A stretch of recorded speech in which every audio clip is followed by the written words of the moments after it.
നമസ്കാരം. 2000 ആണ്ട് മുതൽ ഏതാണ്ട് 14 കൊല്ലം ഇന്ത്യൻ തെരുവുകളിൽ സാധാരണ പൗരന്മാരെ ലക്ഷ്യം വെച്ച് നടന്ന അനേകം ഭീകരാക്രമണങ്ങൾ ഒരു ചെറിയ ഇടവേളയ്ക്ക് ശേഷം ഇതാ വീണ്ടും രാജ്യത്തെ തന്ത്രപ്രധാന കേന്ദ്രമായ ചെങ്കോട്ട പോലും സുരക്ഷിതമല്ലാതാകുന്നു. അന്നന്നത്തെ അന്നത്തിന് പണിയെടുത്ത് ജീവിക്കുന്ന രാജ്യത്തെ സാധാരണ പൗരന്മാരുടെ ജീവൻ തെരുവിൽ പൊലിയുന്നു. രാജ്യം നടുങ്ങി വിറച്ചിരിക്കെ നേരത്തെ നിശ്ചയിച്ച ഭൂട്ടാൻ സന്ദർശനം ഒഴിവാക്കാൻ പ്രധാനമന്ത്രിക്ക് തോന്നുന്നില്ല. പ്രതിപക്ഷ നേതാവ് എവിടെ എന്ന ചോദ്യമുയർത്തുകയാണ് ഭരണകക്ഷി. കശ്മീരികളായ ഡോക്ടർമാരാണ് ഭീകരാക്രമണത്തിന് പിന്നിലെന്ന വാർത്തകൾക്ക് പിന്നാലെ പെഹൽഗാമിലെ പോലെ സമൂഹത്തിൽ വെറുപ്പ് വിതയ്ക്കാൻ ശ്രമിക്കുന്നത് ഓൺലൈൻ പേട്രോളുകൾ മാത്രമല്ല, ഭരണകക്ഷി നേതാക്കളും മാധ്യമങ്ങൾ പോലും അതിനു മുന്നിൽ നിൽക്കുന്നു. ബീഹാറിൽ ചരിത്രത്തിൽ ഒരിക്കലുമില്ലാത്ത പോളിംഗ് ആദ്യഘട്ടത്തിൽ രേഖപ്പെടുത്തുമ്പോൾ രണ്ടാം ഘട്ടത്തിന് തലേ രാത്രി സ്ഫോടനമുണ്ടാവുന്നു. ഇപ്പോൾ പുറത്തുവരുന്ന എക്സിറ്റ് പോൾ ഫലങ്ങളിൽ NDA തൂത്തുവാരും എന്നാണ് പ്രവചനം. ചെങ്കോട്ടയിൽ നിരപരാധികളുടെ ചോര വീഴ്ത്തിയ ഭീകരന്മാർ ആരാണ്? സ്വാഗതം സ്പെഷ്യൽ എഡിഷനിലേക്ക്. നമ്മളൊപ്പം അതിഥികളായി കോൺഗ്രസ് വക്താവ് VR അനൂപ്, സുരക്ഷാ വിദഗ്ധൻ ബ്രിഗേഡിയർ സനിൽകുമാർ, വലതു നിരീക്ഷകൻ ബിജു നായർ, PL ഫൗണ്ടേഷന്റെ പ്രതിനിധി KK സുഹൈൽ എന്നിവർ. ആദ്യം VR അനൂപിലേക്ക്. അനൂപ്, ഈ ഭീകരാക്രമണം ഉണ്ടാവുമ്പോൾ രാഹുൽ ഗാന്ധി കൊല്ലപ്പെട്ടവർക്ക് ആദരാഞ്ജലി അർപ്പിക്കുകയും ഈ വിഷയത്തിൽ ഇതിൻ്റെ പിന്നിൽ പ്രവർത്തിച്ചവർ ഉടൻ പിടികൂടണമെന്ന് ആവശ്യപ്പെടുകയും രാജ്യം നേരിടുന്ന ഈ പ്രതിസന്ധിയിൽ കൂടെ നിൽക്കുമെന്ന് പ്രഖ്യാപിക്കുകയൊക്കെ ചെയ്തിരുന്നു. പക്ഷേ സാമൂഹിക മാധ്യമങ്ങളും നോക്കിക്കഴിഞ്ഞാൽ ആരോപണ പ്രത്യാരോപണങ്ങളാണ് ഈ വിഷയത്തിൽ നടക്കുന്നത്.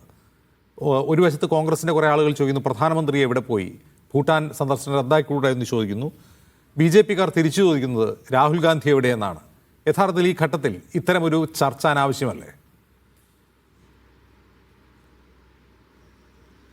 കോൺഗ്രസിനെ സംബന്ധിച്ച് ഇത്തരം സന്ദർഭങ്ങളിൽ എടുത്തിട്ടുള്ള ഒരു പൊതു സമീപനമുണ്ട്, നിലപാടുണ്ട്. കോൺഗ്രസ് രാജ്യം ആക്രമിക്കപ്പെടുമ്പോൾ, രാജ്യത്തെ ജനങ്ങൾ ആക്രമിക്കപ്പെടുമ്പോൾ നിരുപാധികം രാജ്യത്തോടു കൂടി നിൽക്കുക എന്നുള്ളതാണ് കോൺഗ്രസിൻ്റെ സമീപനം. കോൺഗ്രസ് സംഘപരിവാറിനെ പോലെയല്ലല്ലോ. സംഘപരിവാറിൻ്റെതിൽ നിന്ന് വ്യത്യസ്തമായൊരു പ്രത്യയശാസ്ത്ര പ്രധാനമുള്ള രാഷ്ട്രീയ പ്രസ്ഥാനമാണ്. ഇന്ത്യൻ ദേശീയതയെ സംബന്ധിച്ച്, ഇന്ത്യയെ സംബന്ധിച്ച് ഇന്ത്യ എന്ന ആശയം നിർമ്മിച്ച പ്രസ്ഥാനമാണ്. ഇന്ത്യ എന്ന രാജ്യത്തിന് രൂപീകരിച്ച പ്രസ്ഥാനമാണ്.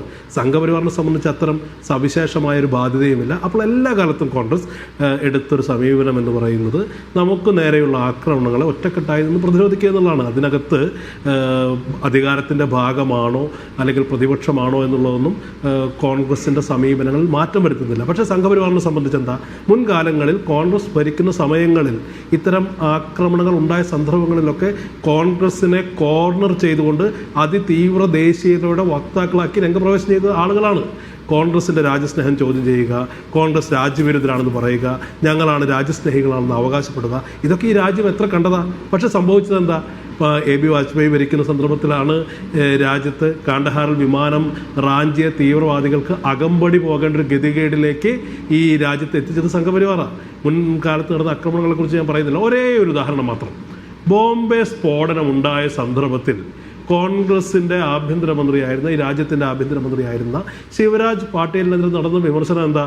അദ്ദേഹം ഉപയോഗിച്ചിരുന്ന ഷർട്ട് മാറി അദ്ദേഹം ഒരു പാർട്ടിയിൽ പ്രത്യക്ഷപ്പെട്ടു എന്നുള്ള വിമർശനമാണ് സംഘപരിവാർ അഴിച്ചുവിട്ടത്. ഇപ്പോൾ രാജ്യത്തിൻ്റെ പ്രധാനമന്ത്രി രാജ്യത്ത് നിന്ന് തന്നെ മാറി നിൽക്കുകയാണ്.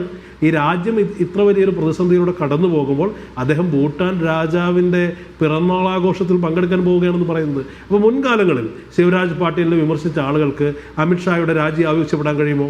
അമിത്ഷാ അതിൻ്റെ ഉത്തരവാദിത്വം ഏറ്റെടുക്കുമോ? നരേന്ദ്രമോദി രാജ്യത്ത് നിന്ന് മാറേണ്ട സാഹചര്യത്തെക്കുറിച്ച് അവർ വിശദീകരിക്കുമോ എന്നുള്ളതാണ് ചോദ്യം. കോൺഗ്രസിനെ സംബന്ധിച്ച് അതിൻ്റെ നിലപാടുകളിൽ മാറ്റമില്ല. കോൺഗ്രസ് എല്ലാ കാലത്തും എല്ലാ തര തീവ്രവാദങ്ങൾക്കെതിരാണ്. അത് മതത്തിനെ അടിസ്ഥാനപ്പെടുത്തിയാകട്ടെ, വംശീയതയെ അടിസ്ഥാനപ്പെടുത്തിയാകട്ടെ, എല്ലാ തരം തീവ്രവാദങ്ങൾക്കുമെതിരെ കൃത്യമായ നിലപാട് സ്വീകരിച്ചിട്ടുള്ള പ്രസ്ഥാനമാണ്. എന്ന് മാത്രമല്ല, ഇന്ത്യയുടെ ചരിത്രത്തിൽ മാത്രമല്ല, ലോക ചരിത്രത്തിൽ തന്നെ 2 പ്രധാനമന്ത്രിമാരെ ഈ തീവ്രവാദ പ്രവർത്തനത്തിൻ്റെ ബലിയാടായി നഷ്ടപ്പെടേണ്ടി വന്ന ഒരേ ഒരു രാഷ്ട്രീയ പാർട്ടി എന്ന് പറയുന്നത് ഇന്ത്യൻ നാഷണൽ കോൺഗ്രസ്സാണ്. ആ ഒരു ബാധ്യതയോ ആ ഒരു അവകാശവാദമോ വേറൊരു രാഷ്ട്രീയ പാർട്ടിക്ക് അവകാശപ്പെടാൻ കഴിയില്ല. അപ്പോൾ ഞങ്ങളെ സംബന്ധിച്ച് ഞങ്ങളുടെ രാജ്യസ്നേഹം, ഞങ്ങളുടെ ഈ രാജ്യ താല്പര്യമൊന്നും സംഘപരിവാറിന് മുന്നിൽ ബോധിപ്പിക്കേണ്ട കാര്യമില്ല. സംഘപരിവാറിൽ നിന്ന് രാജ്യസ്നേഹത്തിൻ്റെ സർട്ടിഫിക്കറ്റ് കൈപ്പറ്റേണ്ട ബാധ്യത രാഹുൽ ഗാന്ധി തുടങ്ങി ഈ രാജ്യത്തെ ഏറ്റവും സാധാരണക്കാരായ കോൺഗ്രസ് പ്രവർത്തകർക്ക് പോലുമില്ല. പക്ഷേ സംഘപരിവാറിനെ സംബന്ധിച്ച് ഈ കാര്യങ്ങളിൽ വിശദീകരണം ആവശ്യപ്പെടുന്നുണ്ട്. കാരണം മുൻകാലങ്ങളിൽ അവരെടുത്ത നിലപാടും അധികാരത്തിലെടുക്കുന്ന നിലപാടും അവരെ സംബന്ധിച്ച് അതിനകത്ത് വലിയ വൈരുദ്ധ്യമുണ്ട്. എല്ലാ കാലത്തും രാജ്യസ്നേഹത്തിൻ്റെ ദേശസ്നേഹത്തിൻ്റെ മൊത്തവ്യാപാരികളാണെന്ന് അവകാശപ്പെടുകയും പക്ഷേ ഇത്തരം സന്ദർഭങ്ങളിൽ വിശദീകരണം നൽകാൻ കഴിയാത്തത്ര ദുർബലരായിരിക്കുകയും ചെയ്യുക എന്നുള്ളത് ആദ്യമായി സംഭവിക്കുന്നതല്ല. രാജ്യം അവരിൽ നിന്ന് വിശദീകരണം ആവശ്യപ്പെടുന്നുണ്ട്. നമ്മളെ സംബന്ധിച്ച് നമ്മൾ രാജ്യത്തിൻ്റെ കൂടെ നിൽക്കുന്നു, ഗവൺമെൻറ്റിൻ്റെ കൂടെ നിൽക്കുന്നു. അതിൻ്റെ അർത്ഥം പ്രധാനമന്ത്രിയുടെ അല്ലെങ്കിൽ ആഭ്യന്തരമന്ത്രിയുടെ പിടിപ്പുകേടുകളെ കണ്ണടച്ച് അനുകൂലിക്കുക എന്നല്ല. ഈ രാജ്യം സംഘപരിവാർ ഭരണകൂടത്തിൽ നിന്ന് വിശദീകരണം ആവശ്യപ്പെടുന്ന സന്ദർഭമാണ്. എന്തുകൊണ്ട് നിരന്തരമായി ഇത്തരം സുരക്ഷാ വീഴ്ചകൾ ഉണ്ടാകുന്നു എന്ന് ചോദിക്കാനുള്ള അവകാശം കോൺഗ്രസിന് മാത്രമല്ല, പ്രതിപക്ഷ പാർട്ടികൾക്ക് മാത്രമല്ല, ഈ രാജ്യത്തെ ഓരോ സാധാരണ പൗരനുമുണ്ട്. ആ അവകാശം കോൺഗ്രസ് വിനിയോഗിക്കുക തന്നെ ചെയ്യും. ശരി, ശ്രീ ബിജു നായർ, ചെങ്കോട്ട എന്ന് പറഞ്ഞാൽ വലിയ പ്രാധാന്യമുള്ള ഒരു സ്ഥലമാണ്. അതിൽ നിന്ന് ഏതാനും വാര അകലെ മാത്രമാണ് ജമാ മസ്ജിദ്, തൊട്ടടുത്താണ് പാർലമെൻറ്റ്, പ്രധാനമന്ത്രിയുടെ വസതി. ഇതെല്ലാം വളരെ ചെറിയൊരു റേഡിയസിലാണ്. ഇത്രയും തന്ത്രപ്രധാനമായ സ്ഥലത്ത് ഇങ്ങനെയൊരു സംഭവം ഉണ്ടായിട്ട്, അതായത് 2 മണിക്കൂർ ഒരാൾ കാത്തു നിന്ന് പിന്നീടാണിത് ബോംബ് ഈ കാർ പൊട്ടിത്തെറിക്കുന്നത്. അതിൻ്റെ വിശദാംശങ്ങൾ നമുക്കിപ്പോഴും കൺഫേംഡ് അല്ല. എന്താണ് പൊട്ടിത്തെറിച്ചത്, ആരാണ് എന്നുള്ള കാര്യങ്ങൾ വ്യക്തതയില്ല. പക്ഷേ ഈ സുരക്ഷാ വീഴ്ച എന്ന പ്രതിപക്ഷത്തിൻ്റെ ആരോപണം സാധുവല്ലേ?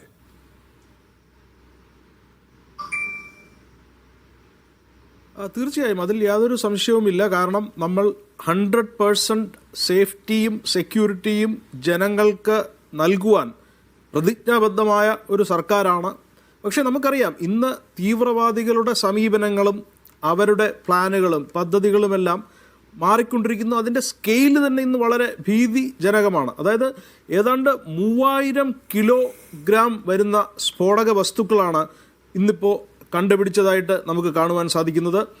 ബയോ കെമിക്കൽസ് ഉപയോഗിച്ചുകൊണ്ടുള്ള ടെറർ, അത് സ്വന്തമായി നിർമ്മിച്ചെടുക്കുകയും അതിനായി വലിയൊരു ശൃംഖല തന്നെ കെട്ടിപ്പടുക്കുവാനുമൊക്കെ തയ്യാറെടുത്തുകൊണ്ടിരിക്കുന്ന തീവ്രവാദികൾ, അവർ പല പല സംസ്ഥാനങ്ങളിൽ പടർന്ന് പന്തലിച്ചുകൊണ്ട് ടെറർ മോഡ്യൂളായിട്ട് വർക്ക് ചെയ്യുകയും സ്ലീപ്പർ സെല്ലുകളായിട്ട് വർക്ക് ചെയ്യുകയും ഒക്കെ ചെയ്യുന്നു.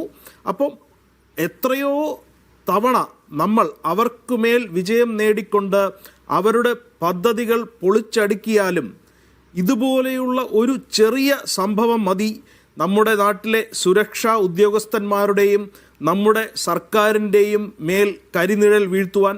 അപ്പോൾ ഇത് വളരെ പ്രാധാന്യമുള്ള ഒരു സംഭവം തന്നെയാണ് ഇവിടെ നടന്നിരിക്കുന്നത്. അപ്പം അന്വേഷണ ഏജൻസികൾ ഈ ഒരു സംഭവത്തെക്കുറിച്ച് വളരെ വ്യക്തമായ സൂചനകളുമായി മുന്നോട്ട് വരുന്നത് വരെ നമുക്ക് കാത്തിരിക്കുകയേ നിർവാഹമുള്ളൂ. ഇതിനെക്കുറിച്ച് കൂടുതൽ വിശദാംശങ്ങളിലേക്ക് കടന്ന് ചർച്ച ചെയ്യുവാൻ നമുക്ക് ഇന്ന് സാധിക്കുന്നില്ല എന്നുള്ളത് തന്നെയാണ് നമുക്ക് ഇന്ന് പറയുവാൻ സാധിക്കുന്നത്. അതേസമയം ഈ ഒരു നിർഭാഗ്യകരമായ സംഭവത്തിൽ ജീവൻ നഷ്ടപ്പെട്ടവർക്കുള്ള ആ ഒരു ആദരാഞ്ജലികൾ അർപ്പിച്ചുകൊണ്ട് ഈ ഒരവസരത്തിൽ രാഷ്ട്രീയ മുതലെടുപ്പിന് ശ്രമിക്കാതിരിക്കുക എന്നുള്ളതാണ് കൂടുതൽ അഭികാമ്യം എന്നാണ് എനിക്കിവിടെ പറഞ്ഞു വയ്ക്കുവാനുള്ളത്. കാരണം തീവ്രവാദ സംഭവങ്ങൾ അത് ഇന്ന് ഇന്ത്യയിൽ മാത്രമല്ല ലോകത്തെമ്പാടും നടന്നുകൊണ്ടിരിക്കുകയാണ്. പല തരത്തിലും പല രീതികളിലും അതിനെതിരെ സർക്കാരുകൾ അവരുടേതായ രീതിയിലും അതേസമയം ഒത്തൊരുമിച്ചുള്ള രീതിയിലും എല്ലാം വളരെ നല്ല പ്രകടനങ്ങൾ കാഴ്ചവെച്ചുകൊണ്ടിരിക്കുകയാണെങ്കിൽ പോലും ഒറ്റയ്ക്കും തെറ്റയ്ക്കും പല രാജ്യങ്ങളിലും ഇതുപോലെ ആളുകളുടെ ജീവൻ നഷ്ടപ്പെടുന്ന രീതിയിൽ നിർഭാഗ്യകരമായ വിജയങ്ങൾ തീവ്രവാദികൾ നേടിയെടുത്തുകൊണ്ടിരിക്കുക തന്നെയാണ്.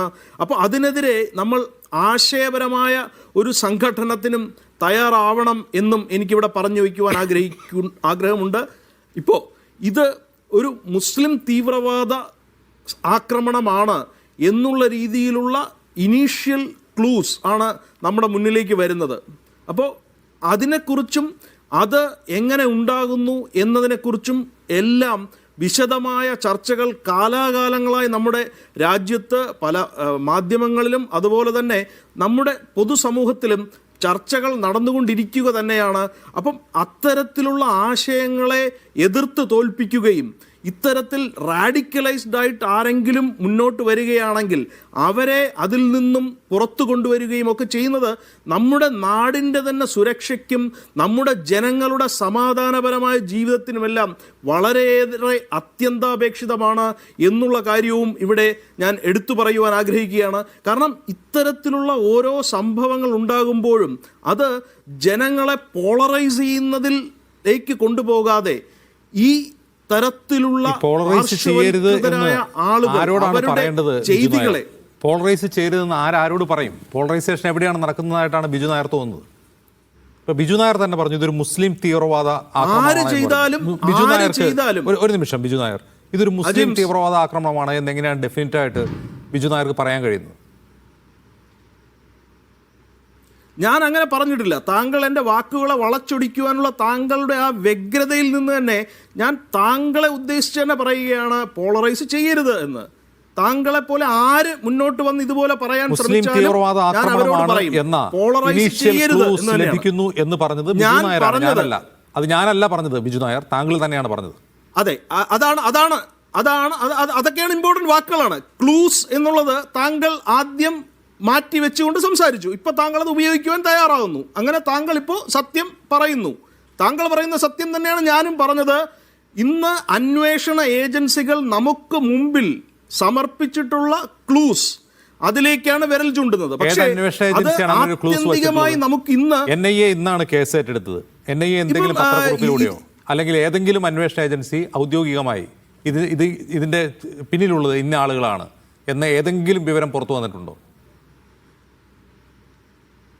അതെ, ഇവിടെ ഇപ്പോൾ നമ്മൾ മനസ്സിലാക്കേണ്ട കാര്യം, ഈ ഒരു വളരെ റീസെന്റ് പാസ്റ്റിൽ തന്നെ വലിയ ഒരു സ്ഫോടക ശേഖരവുമായി അറസ്റ്റ് ചെയ്യപ്പെട്ടവരുണ്ട്. അവരുടെ ടെറർ മോഡ്യൂൾസ് അത് ഹരിയാനയിലും UP-യിലും ഗുജറാത്തിലും ഡൽഹിയിലും ഉൾപ്പെടെ പടർന്നു കിടക്കുന്നതായി നമുക്ക് ഇന്ന് തെളിവുകൾ ലഭിച്ചിട്ടുണ്ട്. അവരുടെ കയ്യിൽ നിന്നും പിടിച്ചെടുത്ത സ്ഫോടക ശേഖരത്തിന് സാമ്യമുള്ള വസ്തുക്കളാണ് ഇവിടെ ഡൽഹിയിലെ സ്ഫോടനത്തിന് ഉപയോഗപ്പെട്ട്. ഇതൊക്കെയാണ് ക്ലൂസ്. ഓക്കെ, ഇത് നമുക്ക് ആത്യന്തികമായി ഒരു തെളിവായി വായിച്ചെടുക്കുവാനുള്ള നിലയിലേക്ക് എത്തിയിട്ടില്ല എന്ന് ഞാനാണ് പറയുന്നത്. താങ്കളും അതുതന്നെയാണ് പറയേണ്ടത്. താങ്കൾ ഞാൻ പറഞ്ഞതായി പറഞ്ഞ് ഇവിടെ സ്ഥാപിക്കുവാൻ ശ്രമിക്കുന്നത് പോളറൈസേഷൻ ആണ് എന്നുള്ളതാണ്. താങ്കൾ അതിന് വ്യക്തമായ ഒരു ഉദാഹരണം ഇവിടെ തന്നെ പറയുന്നത് ഞാൻ അഭിനന്ദിക്കുകയാണ്. ഇത്തരത്തിലുള്ള നടപടികളാണ് നമ്മൾ ചെയ്യരുത് എന്ന് ഞാൻ ആവശ്യപ്പെടുന്നത്. വളരെ വ്യക്തമായ ഒരു ആവശ്യമാണ് ഞാൻ ഇവിടെ മുന്നോട്ട് വയ്ക്കുന്നത്. ശരി, ശ്രീ ബ്രിഗേഡിയർ സനൽകുമാർ, കഴിഞ്ഞ ഈ ഒരാഴ്ചയായി രാജ്യത്തിന്റെ പല സ്ഥലങ്ങളിൽ, പ്രത്യേകിച്ച് ഹരിയാനയിലെ ഫരീദാബാദിൽ നിന്ന് ഉൾപ്പെടെ കുറച്ച് ഡോക്ടർമാരെ അറസ്റ്റ് ചെയ്ത വാർത്തകൾ പുറത്തു വന്നിരുന്നു. അവരിൽ നിന്ന് പലതരത്തിലുള്ള സ്ഫോടക വസ്തുക്കൾ, അമ്യൂണീഷൻ, അങ്ങനെ പലതും പിടിച്ചെടുത്തായും വാർത്തകൾ കണ്ടിരുന്നു. അതൊരു ടെറർ മോഡ്യൂളാണ് എന്നാണ് പുറത്തു വന്ന വാർത്തകളിൽ നമുക്ക് ലഭ്യമാകുന്ന വിവരം. അവരിൽ ഉണ്ടായിരുന്ന ഒരാളാകാം ഇത് ചെയ്തത് എന്ന വാർത്തകൾ, കൺഫേം ചെയ്ത വാർത്തകളല്ല, അത്തരത്തിലുള്ള വാർത്തകൾ പുറത്തു വരുന്നുണ്ട്. ജമ്മു കശ്മീരിൽ നമുക്കറിയാം തീവ്രവാദ സംഘങ്ങളുണ്ട്. അവർ കശ്മീരിൽ തന്നെ നിരവധി ഭീകരാക്രമണം നടത്തിയിട്ടുണ്ട്. അവർ കശ്മീരിന് വെളിയിലേക്ക് വരുന്നതാണോ നാം ഈ കാണുന്നത്?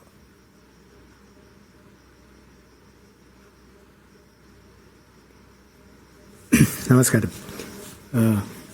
കശ്മീരിൽ നമുക്കറിയാം കുറച്ച് വർഷങ്ങളായിട്ട് ടെറർ അല്ലെങ്കിൽ ഈ പാകിസ്ഥാൻ സ്പോൺസേർഡ് അല്ലെങ്കിൽ വെളിയിൽ നിന്ന് സ്പോൺസർ ആയിട്ടുള്ള ഒരുപാട് ടെറർ കൺട്രോൾഡായിട്ടുണ്ട്. സബ്സ്റ്റൻഷ്യൽ കൺട്രോൾ ഉണ്ടായിട്ടുണ്ട്. ആ കൺട്രോളിൻ്റെ എഫക്റ്റിൽ വരുന്നതാണ് അവിടെ ആക്റ്റീവായിട്ടുണ്ടായിരുന്ന പല മൊഡ്യൂൾസും ഇപ്പോൾ അണ്ടർഗ്രൗണ്ടാണ്, വെളിയിലില്ല. അവരുടെ വെളിയിൽ തല പൊക്കിയാൽ അവരെ പിടിക്കാൻ ചാൻസ് ഉണ്ടെന്നുള്ള തരത്തിലുള്ള കവറേജും ഇൻ്റലിജൻസ് പെനിട്രേഷൻ ഉള്ളത് കൊണ്ടാണ് അവരെ വെളിയിൽ കാണാത്തത്. അപ്പോൾ അവിടെ ഇത്രയും ബ്ലാങ്കറ്റ് ഇൻ്റലിജൻസ് കവറേജ് ഉള്ളത് കാരണം വെളിയിലേക്ക് പോകാനേ അവർക്ക് അവിടെ ചെയ്യാൻ പറ്റാത്ത കാര്യങ്ങൾ, അല്ലെങ്കിൽ അവിടെ ചെയ്താൽ അവരുടെ ആളുകൾക്ക് പറ്റുന്നുള്ള കാര്യങ്ങൾ വെളിയിലേക്ക് ചെയ്യാനാണ് സാധാരണയായിട്ട് ടെററിസ്റ്റ് ശ്രമിക്കുക. നമുക്കൊരു പ്രത്യേകിച്ച്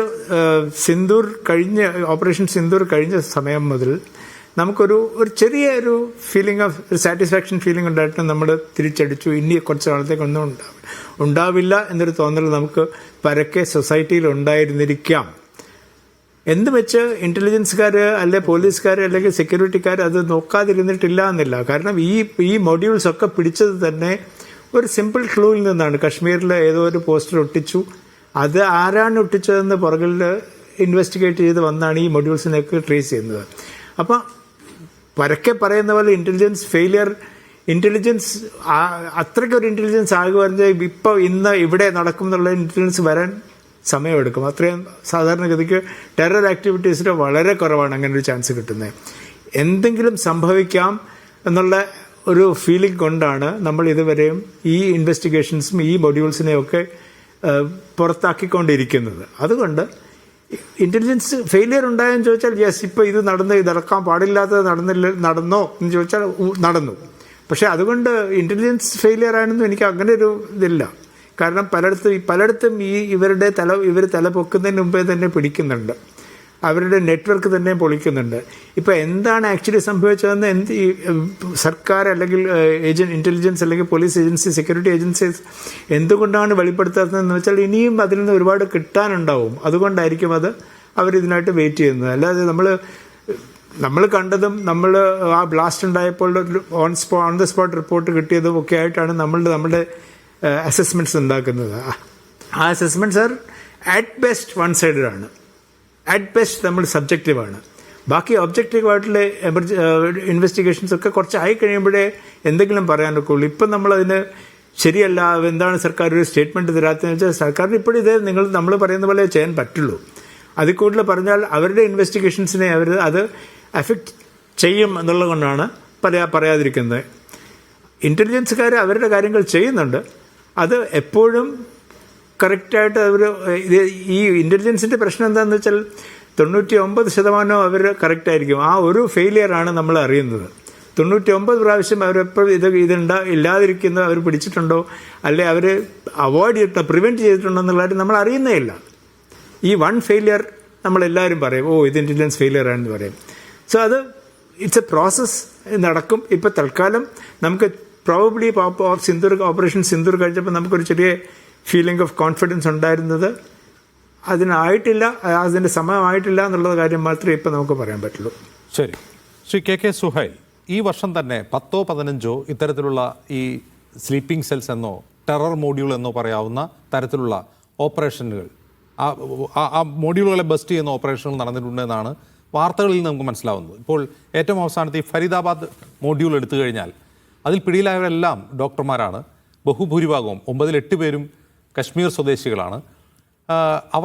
അവരുടേത് ഒരുതരം വൈറ്റ് കോളർ ടെററിസമാണ് എന്നാണ് മാധ്യമങ്ങൾ നമ്മളോട് പറയുന്നത്. അതായത് സ്ലീപ്പർ സെൽ എന്ന് പറഞ്ഞാൽ അവർ സമൂഹത്തിൽ വളരെ മാന്യമായ ജോലി ചെയ്ത് ജീവിക്കുന്നു, ഒരു തക്കം വന്നാൽ അവർ ഭീകരന്മാരായി മാറുന്നു.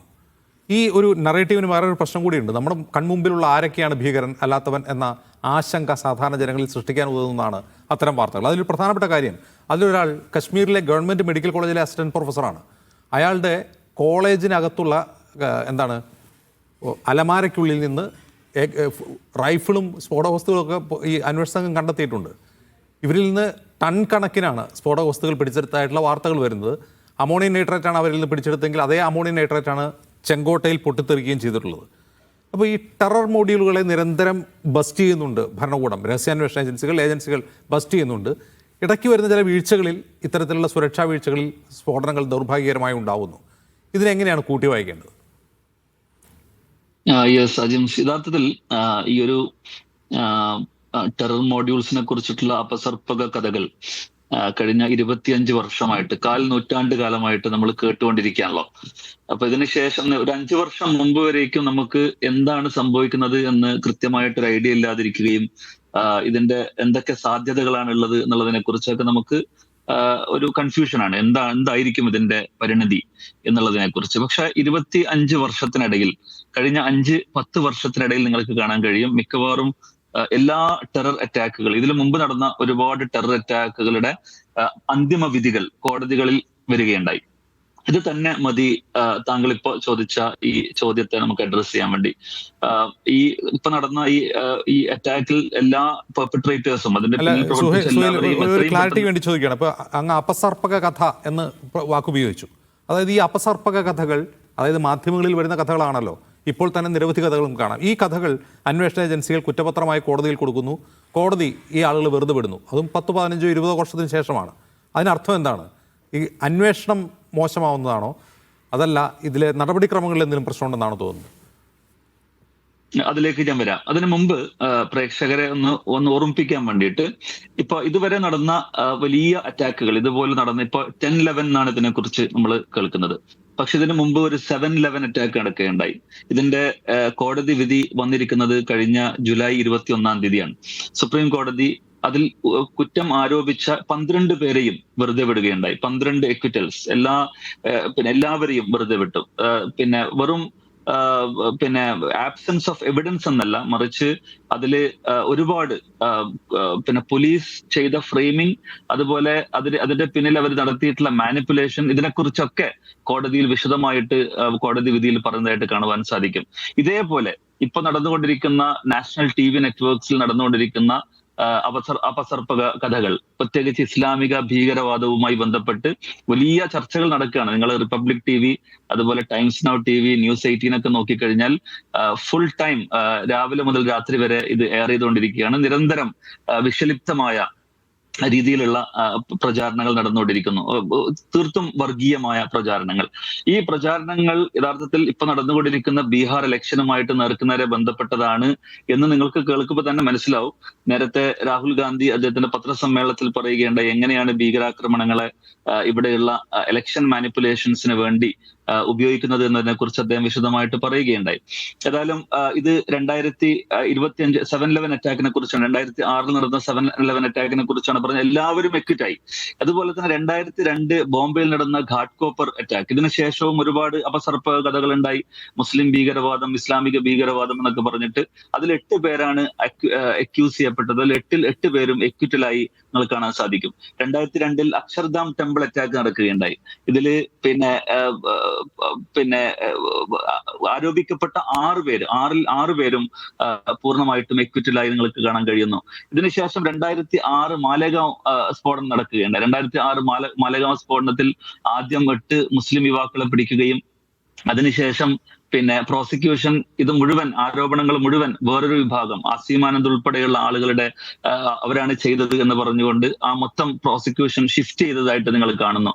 2007 മക്ക മസ്ജിദ് സ്ഫോടനം, ഇതിൽ NIA സ്പെഷ്യൽ കോടതി ഇപ്പൊ ഈ കഴിഞ്ഞ 2018 എല്ലാ അക്യൂസിനെയും വെറുതെ വിട്ടു. എല്ലാവരും എക്വിറ്റായി, എല്ലാവരും നിരപരാധികളാണെന്ന് പറഞ്ഞ് കോടതി വീട്ടിലേക്ക് പോകാൻ പറയാണ്. 10-18 വർഷം തടവിൽ വെച്ചതിന് ശേഷം 2007 അജ്മീർ ദർഗ ബ്ലാസ്റ്റ്, ഇതിൽ കോൺവിക്ട് ചെയ്യപ്പെട്ടിട്ടുള്ളത് അന്തിമമായിട്ട് കോടതി വിധിക്കുന്നത് സുനിൽ ജോഷി, അതുപോലെ തന്നെ ദേവേന്ദ്ര ഗുപ്ത, അതുപോലെ ഭവേഷ് ഭായ് പട്ടേൽ എന്ന് പറയുന്ന ആളുകളാണ് ഇതിന്റെ പിന്നിൽ എന്ന് പറയുകയും അവരെ കോൺവിക്ട് ചെയ്യുകയുണ്ടായി. 2007 അജ്മീർ ദർഗ ബ്ലാസ്റ്റ്. അതുപോലെ തന്നെ 2007 സംജോത്ത എക്സ്പ്രസ് ബ്ലാസ്റ്റ്, അതില് 4 എക്വിറ്റൽ, അത് നേരത്തെ ആരോപിക്കപ്പെട്ടത് മുഴുവൻ അസീമാനന്ദ് അതുപോലെ തന്നെ അദ്ദേഹത്തിന്റെ കൂടെയുള്ള ആളുകളായിരുന്നു. പക്ഷെ അതിനുശേഷം പിന്നീട് കോടതി അവരൊക്കെ വെറുതെ വിടുകയും പകരം ലോകേഷ് ശർമ്മ, അതുപോലെ കമൽ ചൗഹാൻ, രാജേന്ദ്ര ചൗധരി എന്ന് പറയുന്ന 4 പേരെ, അത് കൂടെ ഒരാൾ കൂടി എനിക്ക് തോന്നുന്നു എന്താണ് കുമാർ സർക്കാർ എന്ന് പറഞ്ഞിട്ടുള്ള ഒരാളെയും പൂർണ്ണമായിട്ടും അവര് കോൺവിക്ട് ചെയ്യുന്നു. മറിച്ച് കോൺവിക്ട് ചെയ്യാന്ന് പറഞ്ഞാൽ കുറ്റം തെളിയുന്നത് അവർക്കെതിരെയാണ്. 2008 ജയ്പൂർ സീരിയൽ ബ്ലാസ്റ്റ്, ഇതില് 4 പേര് കംപ്ലീറ്റ്ലി ആരൊക്കെയാണോ ആരോപണ വിധേയമായത് അവരെല്ലാവരും വെറുതെ വിടപ്പെടുന്നു. 2008 മാലേഗാവ് ബ്ലാസ്റ്റ്, ഇതില് 7 പേരും അതിലെ കുറ്റം ആരോപിക്കപ്പെട്ട 7 പേരും അവര് വെറുതെ വിടപ്പെടുന്നു. പക്ഷെ ഇതൊക്കെയാണ് നിങ്ങൾ കാണുന്നത്. ഇപ്പൊ കഴിഞ്ഞ 25 വർഷത്തെ ഭീകരാക്രമണങ്ങളുടെ ചരിത്രങ്ങൾ നോക്കിക്കഴിഞ്ഞാൽ ഇപ്പൊ നടന്നുകൊണ്ടിരിക്കുന്ന നാഷണൽ TV നെറ്റ്വർക്സിൽ നടന്നുകൊണ്ടിരിക്കുന്ന ചർച്ചകൾ തന്നെയാണ് യഥാർത്ഥത്തിൽ അന്ന് നടന്നുകൊണ്ടിരുന്നത്. പക്ഷെ ഇന്ന് നമ്മൾ 25 വർഷം കഴിയുമ്പോൾ ഒരേ ടെംപ്ലേറ്റിലുള്ള കഥകൾ ഈ ഭീകരാക്രമണങ്ങൾക്ക് ശേഷം മാധ്യമങ്ങളിൽ പ്രത്യക്ഷപ്പെടുന്നു. അത് യഥാർത്ഥത്തിൽ ഈ ഭീകരാക്രമണത്തിന് പിന്നിൽ ആരാണ് എന്ന് കണ്ടെത്തുന്നതിൽ അന്വേഷണ ഏജൻസികൾ തടയുന്നുണ്ടോ? അതാണ് എന്റെ ചോദ്യം. എന്താണ് അന്വേഷണ ഉദ്യോഗസ്ഥരെ? അതായത് പലതരത്തിലുള്ള കഥകൾ നമ്മൾ മാധ്യമങ്ങളിൽ കാണുകയാണ്. ഈച്ച് ഡീറ്റെയിൽസ് ഇങ്ങനെ വരികയാണ്. എപ്പോ പൊട്ടി, എങ്ങനെ പൊട്ടി, ആരാണ് പൊട്ടിച്ചത്, അയാൾ എന്ത് ചെയ്തു, ഇങ്ങനെ തുടങ്ങിയ കഥകൾ അന്വേഷണ ഏജൻസികൾക്ക് കഥ പറഞ്ഞു കൊടുക്കുന്ന മാധ്യമങ്ങളാണോ എന്ന് തോന്നിപ്പോകും. യഥാർത്ഥത്തിൽ ഇത് കേസന്വേഷണത്തെ അട്ടിമറിക്കുന്നതുകൊണ്ടാണോ ഈ 10-20 വർഷത്തിന് ശേഷം ഈ കേസുകളിൽ അക്കിട്ടിലുണ്ടാവുന്നത്? യഥാർത്ഥത്തിൽ കേസുകൾ നോക്കിക്കഴിഞ്ഞാൽ നിങ്ങൾ നേർക്കുനേരെ കോടതി പറയുന്നത് വെറും ആബ്സെൻസ് ഓഫ് എവിഡൻസ് എന്നല്ല, മറിച്ച് ഇത് കൃത്യമായിട്ടും കുറ്റം ഒരാളുടെ മേലിൽ വെച്ചുകെട്ടാൻ വേണ്ടി ഫാബ്രിക്കേഷൻ ഓഫ് എവിഡൻസ് നടത്തിയെന്നാണ് കോടതി വിധികൾ നിങ്ങൾക്ക് കാണാൻ കഴിയുക. വെറും ഒരു പിന്നെ കുറ്റാന്വേഷണ ഏജൻസികളുടെ കൃത്യവിലോപം എന്ന് മാത്രമല്ല, അതുണ്ട് തീർച്ചയായിട്ടും. വിധികളിൽ നിങ്ങൾക്ക് എമ്പാടും ഇങ്ങനെയുള്ള പരാമർശങ്ങൾ കാണാൻ കഴിയും. പക്ഷെ നേർക്ക് നേരെ ഫാബ്രിക്കേഷൻ ചെയ്ത് കൊടുക്കുവാൻ വേണ്ടി പരിശ്രമിക്കുന്നു എന്ന് പറയുന്ന സംഗതി കോടതി വിധികളിൽ നിങ്ങൾക്ക് എമ്പാടും കാണാൻ കഴിയും. ഇതാണ് യഥാർത്ഥത്തിൽ സംഭവിച്ചുകൊണ്ടിരിക്കുന്നത്. നിങ്ങൾ കാണാം. അതിന്റെ പിന്നിലുള്ള കാരണം നിങ്ങൾ തേടിക്കഴിഞ്ഞാൽ ഒരുപക്ഷെ അതിന്റെ കാരണം ഏറ്റവും ചെറിയ സമയത്തിനുള്ളിൽ പിന്നെ കുറ്റം ആരാണ് ചെയ്തത് എന്നത് പറയുവാൻ കുറ്റാന്വേഷണ ഉദ്യോഗസ്ഥർ നിർബന്ധിതരാവുന്നത് കൊണ്ടാവാം ഒരുപക്ഷെ അത് ചെയ്യുന്നത്. പക്ഷെ ഇതാണ് നടന്നുകൊണ്ടിരിക്കുന്നത് എന്ന യാഥാർത്ഥ്യം തിരിച്ചറിയണം. അത് നടന്നു കഴിഞ്ഞ ഭീകരാക്രമണത്തെ കുറിച്ചാണ്. ഇവിടെ നേരത്തെ ബ്രിഗേഡിയർ സനൽകുമാർ ചൂണ്ടിക്കാട്ടിയ ഒരു കാര്യം, ഒരുപാട് മൊഡ്യൂളുകളെ ബസ്റ്റ് ചെയ്യുന്നുണ്ട്. ആ മൊഡ്യൂളുകളെ ബസ്റ്റ് ചെയ്യുക എന്ന് പറഞ്ഞാൽ വരാൻ പോകുന്ന ഒരു ഭീകരാക്രമണത്തെ തടയുകയാണ് അന്വേഷണ ഏജൻസികൾ. അപ്പോൾ അത്തരം നിരവധി സംഭവങ്ങൾ നമ്മൾ ശ്രദ്ധിക്കാതിരിക്കുകയും ഒരു വീഴ്ചയുണ്ടായി ഒരു ഭീകരാക്രമണം ഉണ്ടാകുമ്പോൾ അതിനെക്കുറിച്ച് ചർച്ചയാവുകയും അതിലെ സുരക്ഷാ വീഴ്ചയെക്കുറിച്ച് ചർച്ചയാവുകയും ചെയ്യുന്നു. ഈ മൊഡ്യൂളുകൾ ബസ്റ്റ് ചെയ്യുന്നത് ഇപ്പോൾ പിടിയിലായിട്ടുള്ള ഈ 8-9 പേർ അവർ ഭീകരന്മാരല്ല എന്നാണോ സുഹൈൽ പറയുന്നത്? അല്ല, ഒരിക്കലുമല്ല. അതായത് പിടിയിലായ ആളുകളെ കുറിച്ച് വിശദമായ അന്വേഷണം നടക്കുകയും അവരെ കുറ്റവാളികളാണെങ്കിൽ അവരെ ഏറ്റവും കഠിനമായ ശിക്ഷകൾ നൽകുകയും ചെയ്യണം എന്ന് പറഞ്ഞു വെച്ചുകൊണ്ട് പറയാൻ ആഗ്രഹിക്കുന്ന കാര്യം, ഇത് യഥാർത്ഥത്തിൽ ഇതുവരെ നടന്ന സംഭവങ്ങൾ വെച്ച് നോക്കിക്കഴിഞ്ഞാൽ ശരിക്കും സംശയം ജനിപ്പിക്കുന്ന ആരോപണങ്ങളാണ് ഇപ്പോൾ മീഡിയകളിൽ നമ്മൾ കണ്ടുകൊണ്ടിരിക്കുന്നത്. ഇനി വരും ദിവസങ്ങളിൽ അതിന്റെയൊക്കെ യാഥാർത്ഥ്യം എന്ത് നമ്മൾ തിരിച്ചറിയുക തന്നെ ചെയ്യും. ശരി, ശ്രീ വി ആർ അനൂപ്, ഇത്തരത്തിൽ സംശയജനകമായ സാഹചര്യങ്ങൾ കൂടിയുണ്ട്. ഇപ്പോൾ ഇവിടെ സുഹൈൽ ചൂണ്ടിക്കാട്ടിയതുപോലെ 25 വർഷത്തെ ഇന്ത്യ നേരിട്ട ഭീകര ആക്രമണങ്ങളുടെ പശ്ചാത്തലം. ഈ ഭീകരാക്രമണം എന്ന് പറഞ്ഞാൽ നമ്മൾ കഴിഞ്ഞൊരു 2000 ആണ്ട് മുതൽ കണ്ടുകൊണ്ടിരുന്നത് എന്താണെന്ന് വെച്ചാൽ സൈന്യത്തെയോ അർദ്ധസൈനിക വിഭാഗങ്ങളെയോ ഭീകരർ ആക്രമിക്കുകയല്ല. സാധാരണ മനുഷ്യർ, കൂലിപ്പണിയെടുത്ത് ജീവിക്കുന്ന മനുഷ്യർ നടന്നു പോകുന്ന അങ്ങാടിയിൽ, ബസ്സിൽ, ട്രെയിനിൽ എല്ലാം, ആരാധനാലയങ്ങളിലെല്ലാം ബോംബ് വെച്ച് സാധാരണ മനുഷ്യരെ കൊല്ലുകയാണ് ഭീകരന്മാർ. ഈ കേസുകളെക്കുറിച്ചുള്ള ഒരു ടൈം ലൈനാണ് ഇവിടെ സുഹൈൽ ചൂണ്ടിക്കാട്ടിയത്. അതിൽ പ്രതിയേർക്കപ്പെട്ട മനുഷ്യരെല്ലാം നിരപരാധികളാണെന്ന് തെളിഞ്ഞ് വെറുതെ വിടുകയാണ് ചെയ്തത്. അപ്പോൾ ഇങ്ങനെ ഒരു പശ്ചാത്തലം കൂടി ഈ സംഭവങ്ങൾക്കുണ്ട്. അനൂപ്, തീർച്ചയായും അജിംസെ, നമ്മൾ ഈ വിഷയം ഇന്ന് ചർച്ച ചെയ്തുകൊണ്ടിരിക്കുമ്പോൾ ഇതിനെക്കുറിച്ച് ഔദ്യോഗികമായി ഒരു വിശദീകരണവും ഇതുവരെ ഈ സമയം വരെ ലഭ്യമായിട്ടില്ല. നമ്മൾ മുൻവിധികളില്ലാതെ അതിനുവേണ്ടി കാത്തിരിക്കാം. പക്ഷേ ഇവിടെ സംസാരിച്ച BJPയുടെ സംഘപരിവാർ സഹയാത്രികൻ പറഞ്ഞതെന്താ, അദ്ദേഹത്തിന് ചില ക്ലൂ ലഭിച്ചിട്ടുണ്ടെന്ന്. അപ്പോൾ ഒരു ചാനൽ ചർച്ചയിൽ തന്നെ ചില ക്ലൂകൾ ലഭിച്ചു എന്ന് അവകാശപ്പെടുകയും ഇങ്ങനെ അസത്യങ്ങളും അർദ്ധസത്യങ്ങളും നിരന്തരം പ്രചരിപ്പിക്കുകയും ചെയ്യുന്നൊരു സംവിധാനം വളരെ എവിഡൻ്റായി രാജ്യത്ത് നിലനിൽക്കുന്നു എന്നുള്ളതാണ്. ഈ പറയുന്ന ഇവിടുത്തെ ഭരണ സംവിധാനത്തിൻ്റെ തന്നെ സുരക്ഷാ വീഴ്ചകളെ ചോദ്യം ചെയ്യേണ്ടതിന് പകരം ഇപ്പോൾ തന്നെ ചില സൂചനകൾ ലഭിച്ചിട്ടുണ്ടെന്നും അത് ചില ആളുകളിലേക്ക് വളരെ സംഘടിതമായി ചിലരെയൊക്കെ പ്രതിസ്ഥാനത്ത് നിർത്താൻ വംശീയമായ മുൻവിധികളോടുകൂടിയുള്ള പ്രചരണങ്ങൾ രാജ്യത്ത് നടക്കുന്നുണ്ട്. സത്യത്തിൽ ഇത്തരം ആക്രമണങ്ങൾ ഉണ്ടാകുമ്പോൾ ആ ആക്രമണങ്ങളെ പ്രതിരോധിക്കുകയും അതിനെ അപലപിക്കുകയും ചെയ്യേണ്ടതിന് പകരം ഈ രാജ്യത്തെ ആഭ്യന്തരമന്ത്രി ഉൾപ്പെടെയുള്ള ആളുകൾ രാജ്യത്തിൻ്റെ ആഭ്യന്തര സുരക്ഷയ്ക്ക് നേരെയുള്ള വീഴ്ചകൾ പരിഹരിക്കുന്നതിന് പകരം രാജ്യത്ത് ആഭ്യന്തര ശത്രുക്കളെ സൃഷ്ടിക്കാൻ പലവട്ടം വിദ്വേഷ പ്രചരണങ്ങൾക്ക് വേണ്ടി BJPയുടെ ആളുകൾ സുഹൈൽ ഇവിടെ ചൂണ്ടിക്കാട്ടിയ സംഭവങ്ങൾ ഒരു ഭാഗം നടന്നത് വാജ്പേയി ഭരിക്കുമ്പോഴാണ്. ബാക്കി ബഹുഭൂരിഭാഗം സംഭവങ്ങളും 1ാം UPA സർക്കാരിൻ്റെയും 2ാം UPA സർക്കാരിൻ്റെയും കാലത്താണ്. അന്ന് മാധ്യമങ്ങൾ വായിക്കുന്ന ആളുകൾക്കറിയാം, ആളുകൾക്ക് പുറത്തിറങ്ങാൻ ഭയമായിരുന്നു. എല്ലാ ദിവസവും ഇന്ത്യയിലെ ഓരോ നഗരങ്ങളിൽ ബോംബ് പൊട്ടി ആളുകൾ മരിക്കുകയായിരുന്നു. അപ്പോൾ അതിനെ അന്ന് ആ സർക്കാർ എങ്ങനെയാണ് നേരിട്ടത്? ആ കേസ് എങ്ങനെയാണ് അന്വേഷിച്ചത്? അതിലെ പ്രതികൾ എങ്ങനെയാണ് ഇപ്പോൾ അക്യൂറ്റഡാവുന്നത്? ഞാൻ നേരത്തെ പറഞ്ഞല്ലോ, ഇപ്പോൾ UPA ഗവൺമെൻറ് തന്നെ ഇത്തരം കാര്യങ്ങളിൽ പല പുനരാലോചനകളെക്കുറിച്ച് പ്രകടന പത്രികയിലൊക്കെ ഉൾപ്പെടുത്തിയിട്ടുണ്ടല്ലോ. അപ്പോൾ തീർച്ചയായും ഇതിനകത്ത് UPA ഗവൺമെൻറ് ഭരിച്ചപ്പോഴുള്ള കാര്യങ്ങളൊക്കെ പഴുതടച്ചിട്ടുള്ളതാണെന്നുള്ള അതിനപ്പുറത്തേക്ക് വളരെ യാഥാർത്ഥ്യ ബോധത്തോടു കൂടി കോൺഗ്രസിൻ്റെ തന്നെ പ്രകടന പത്രികയിൽ വന്ന മാറ്റങ്ങളുണ്ട്, ഇത്തരം നിയമങ്ങളെക്കുറിച്ച് വന്നുള്ള പുനരാലോചനകളുണ്ട്, അതൊക്കെ നമ്മുടെ മുന്നിലുണ്ടല്ലോ. അപ്പോൾ ഞാൻ പറയുന്നത് ഈ പറയുന്ന മുൻകൂട്ടി കോൺഗ്രസ് ഭരിക്കുമ്പോഴാകട്ടെ അല്ലെങ്കിൽ NDA ഗവൺമെൻറ് ഭരിക്കുമ്പോഴാകട്ടെ മുൻകൂട്ടി മുൻവിധികളോടുകൂടി ഇത് കാണാതിരിക്കുകയും അതേസമയം താങ്കൾ തന്നെ സൂചിപ്പിച്ചതുപോലെ എല്ലാ തരത്തിലുള്ള ആക്രമണങ്ങളുടെയും ഇരകൾ എന്ന് പറയുന്നത് ഏറ്റവും സാധാരണക്കാരായ ആളുകളാണ്. അതിനെ അപലപിക്കുക, അത്തരം തീവ്രവാദ പ്രവർത്തനങ്ങളെ എന്തിൻ്റെ പേരിലായാലും അതിനെതിരെ ഒരു പൊതു നിലപാട് രൂപപ്പെടുത്തുക എന്നുള്ളതാണ് രാഷ്ട്രീയ പാർട്ടികൾക്ക് ചെയ്യാൻ കഴിയുന്നത്. പക്ഷേ ഇപ്പോൾ പലപ്പോഴും നേരത്തെ ഇതൊക്കെ സംഭവിക്കുമ്പോഴും കോൺഗ്രസ് ഗവൺമെന്റിനെ കോർണർ ചെയ്തിട്ടുള്ളത് എന്തിന്റെ പേരില? ഇത്തരം നിലപാടുകളുള്ളപ്പോൾ കോൺഗ്രസിനെ രാജ്യവിരുദ്ധരാക്കി ചിത്രീകരിക്കാൻ ശ്രമിച്ചിട്ടുള്ളത് എന്തിന്റെ പേരില? പക്ഷെ അതേസമയം ഈ പറയുന്ന രാജ്യസ്നേഹത്തിന്റെ മൊത്ത വ്യാപാരികളായി സ്വയം അടയാളപ്പെടുത്തുന്ന, ഞങ്ങളാണ് ദേശസ്നേഹികൾ, ഞങ്ങളെ ചോദ്യം ചെയ്യുന്ന ആളുകളൊക്കെ ദേശവിരുദ്ധരാണ് എന്ന് പറയുന്ന ആളുകൾ ഭരിക്കുമ്പോൾ ഇത്തരം സംഭവങ്ങൾ എന്തുകൊണ്ട് അടിക്കടി ഉണ്ടാകുന്നു? ഇത്തരം സുരക്ഷാ വീഴ്ചകളെ കുറിച്ച് പറയാൻ അവർ ബാധ്യസ്ഥരല്ലേ എന്നുള്ളതാണ് കോൺഗ്രസ് ചോദിക്കുന്ന ചോദ്യം. കോൺഗ്രസ് അത്തരം ചോദ്യങ്ങൾ ചോദിക്കുമ്പോൾ കോൺഗ്രസിനെതിരെ ഈ പറയുന്ന ഇത് രാജ്യസുരക്ഷയെ ബാധിക്കുന്ന വിഷയമാണ്, ഇത്തരം ചോദ്യങ്ങൾ നിങ്ങൾ ഉന്നയിക്കാൻ പാടില്ല എന്ന് പറയുന്ന ആളുകൾ മുൻകാലങ്ങളിൽ ചെയ്ത മാതൃകകൾ നമ്മുടെ മുന്നിലുണ്ട്. അതാണ് ഞാൻ നേരത്തെ പറഞ്ഞത്. ബോംബെ സ്ഫോടനം ഉണ്ടായ സമയത്ത് അന്നത്തെ ആഭ്യന്തരമന്ത്രി അദ്ദേഹത്തിൻ്റെ വസ്ത്രം മാറിയപ്പോൾ ഈ വിമർശനം ഉന്നയിച്ച ആളുകൾ ഇപ്പോൾ രാജ്യത്തിൻ്റെ പ്രധാനമന്ത്രി തന്നെ രാജ്യത്ത് നിന്ന് മാറിപ്പോകുന്നു. അദ്ദേഹം ഭൂട്ടാൻ രാജാവിൻ്റെ പിറന്നാൾ ആഘോഷത്തിന് തിരക്കിലാണ്.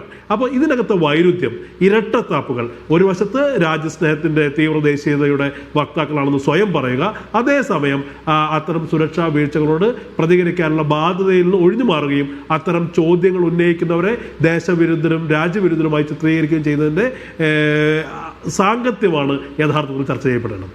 ശരി, ഞാൻ മടങ്ങി വരാം. അതിഥികളിലേക്ക് വളരെ പെട്ടെന്ന് ഒരു ഇടവേള.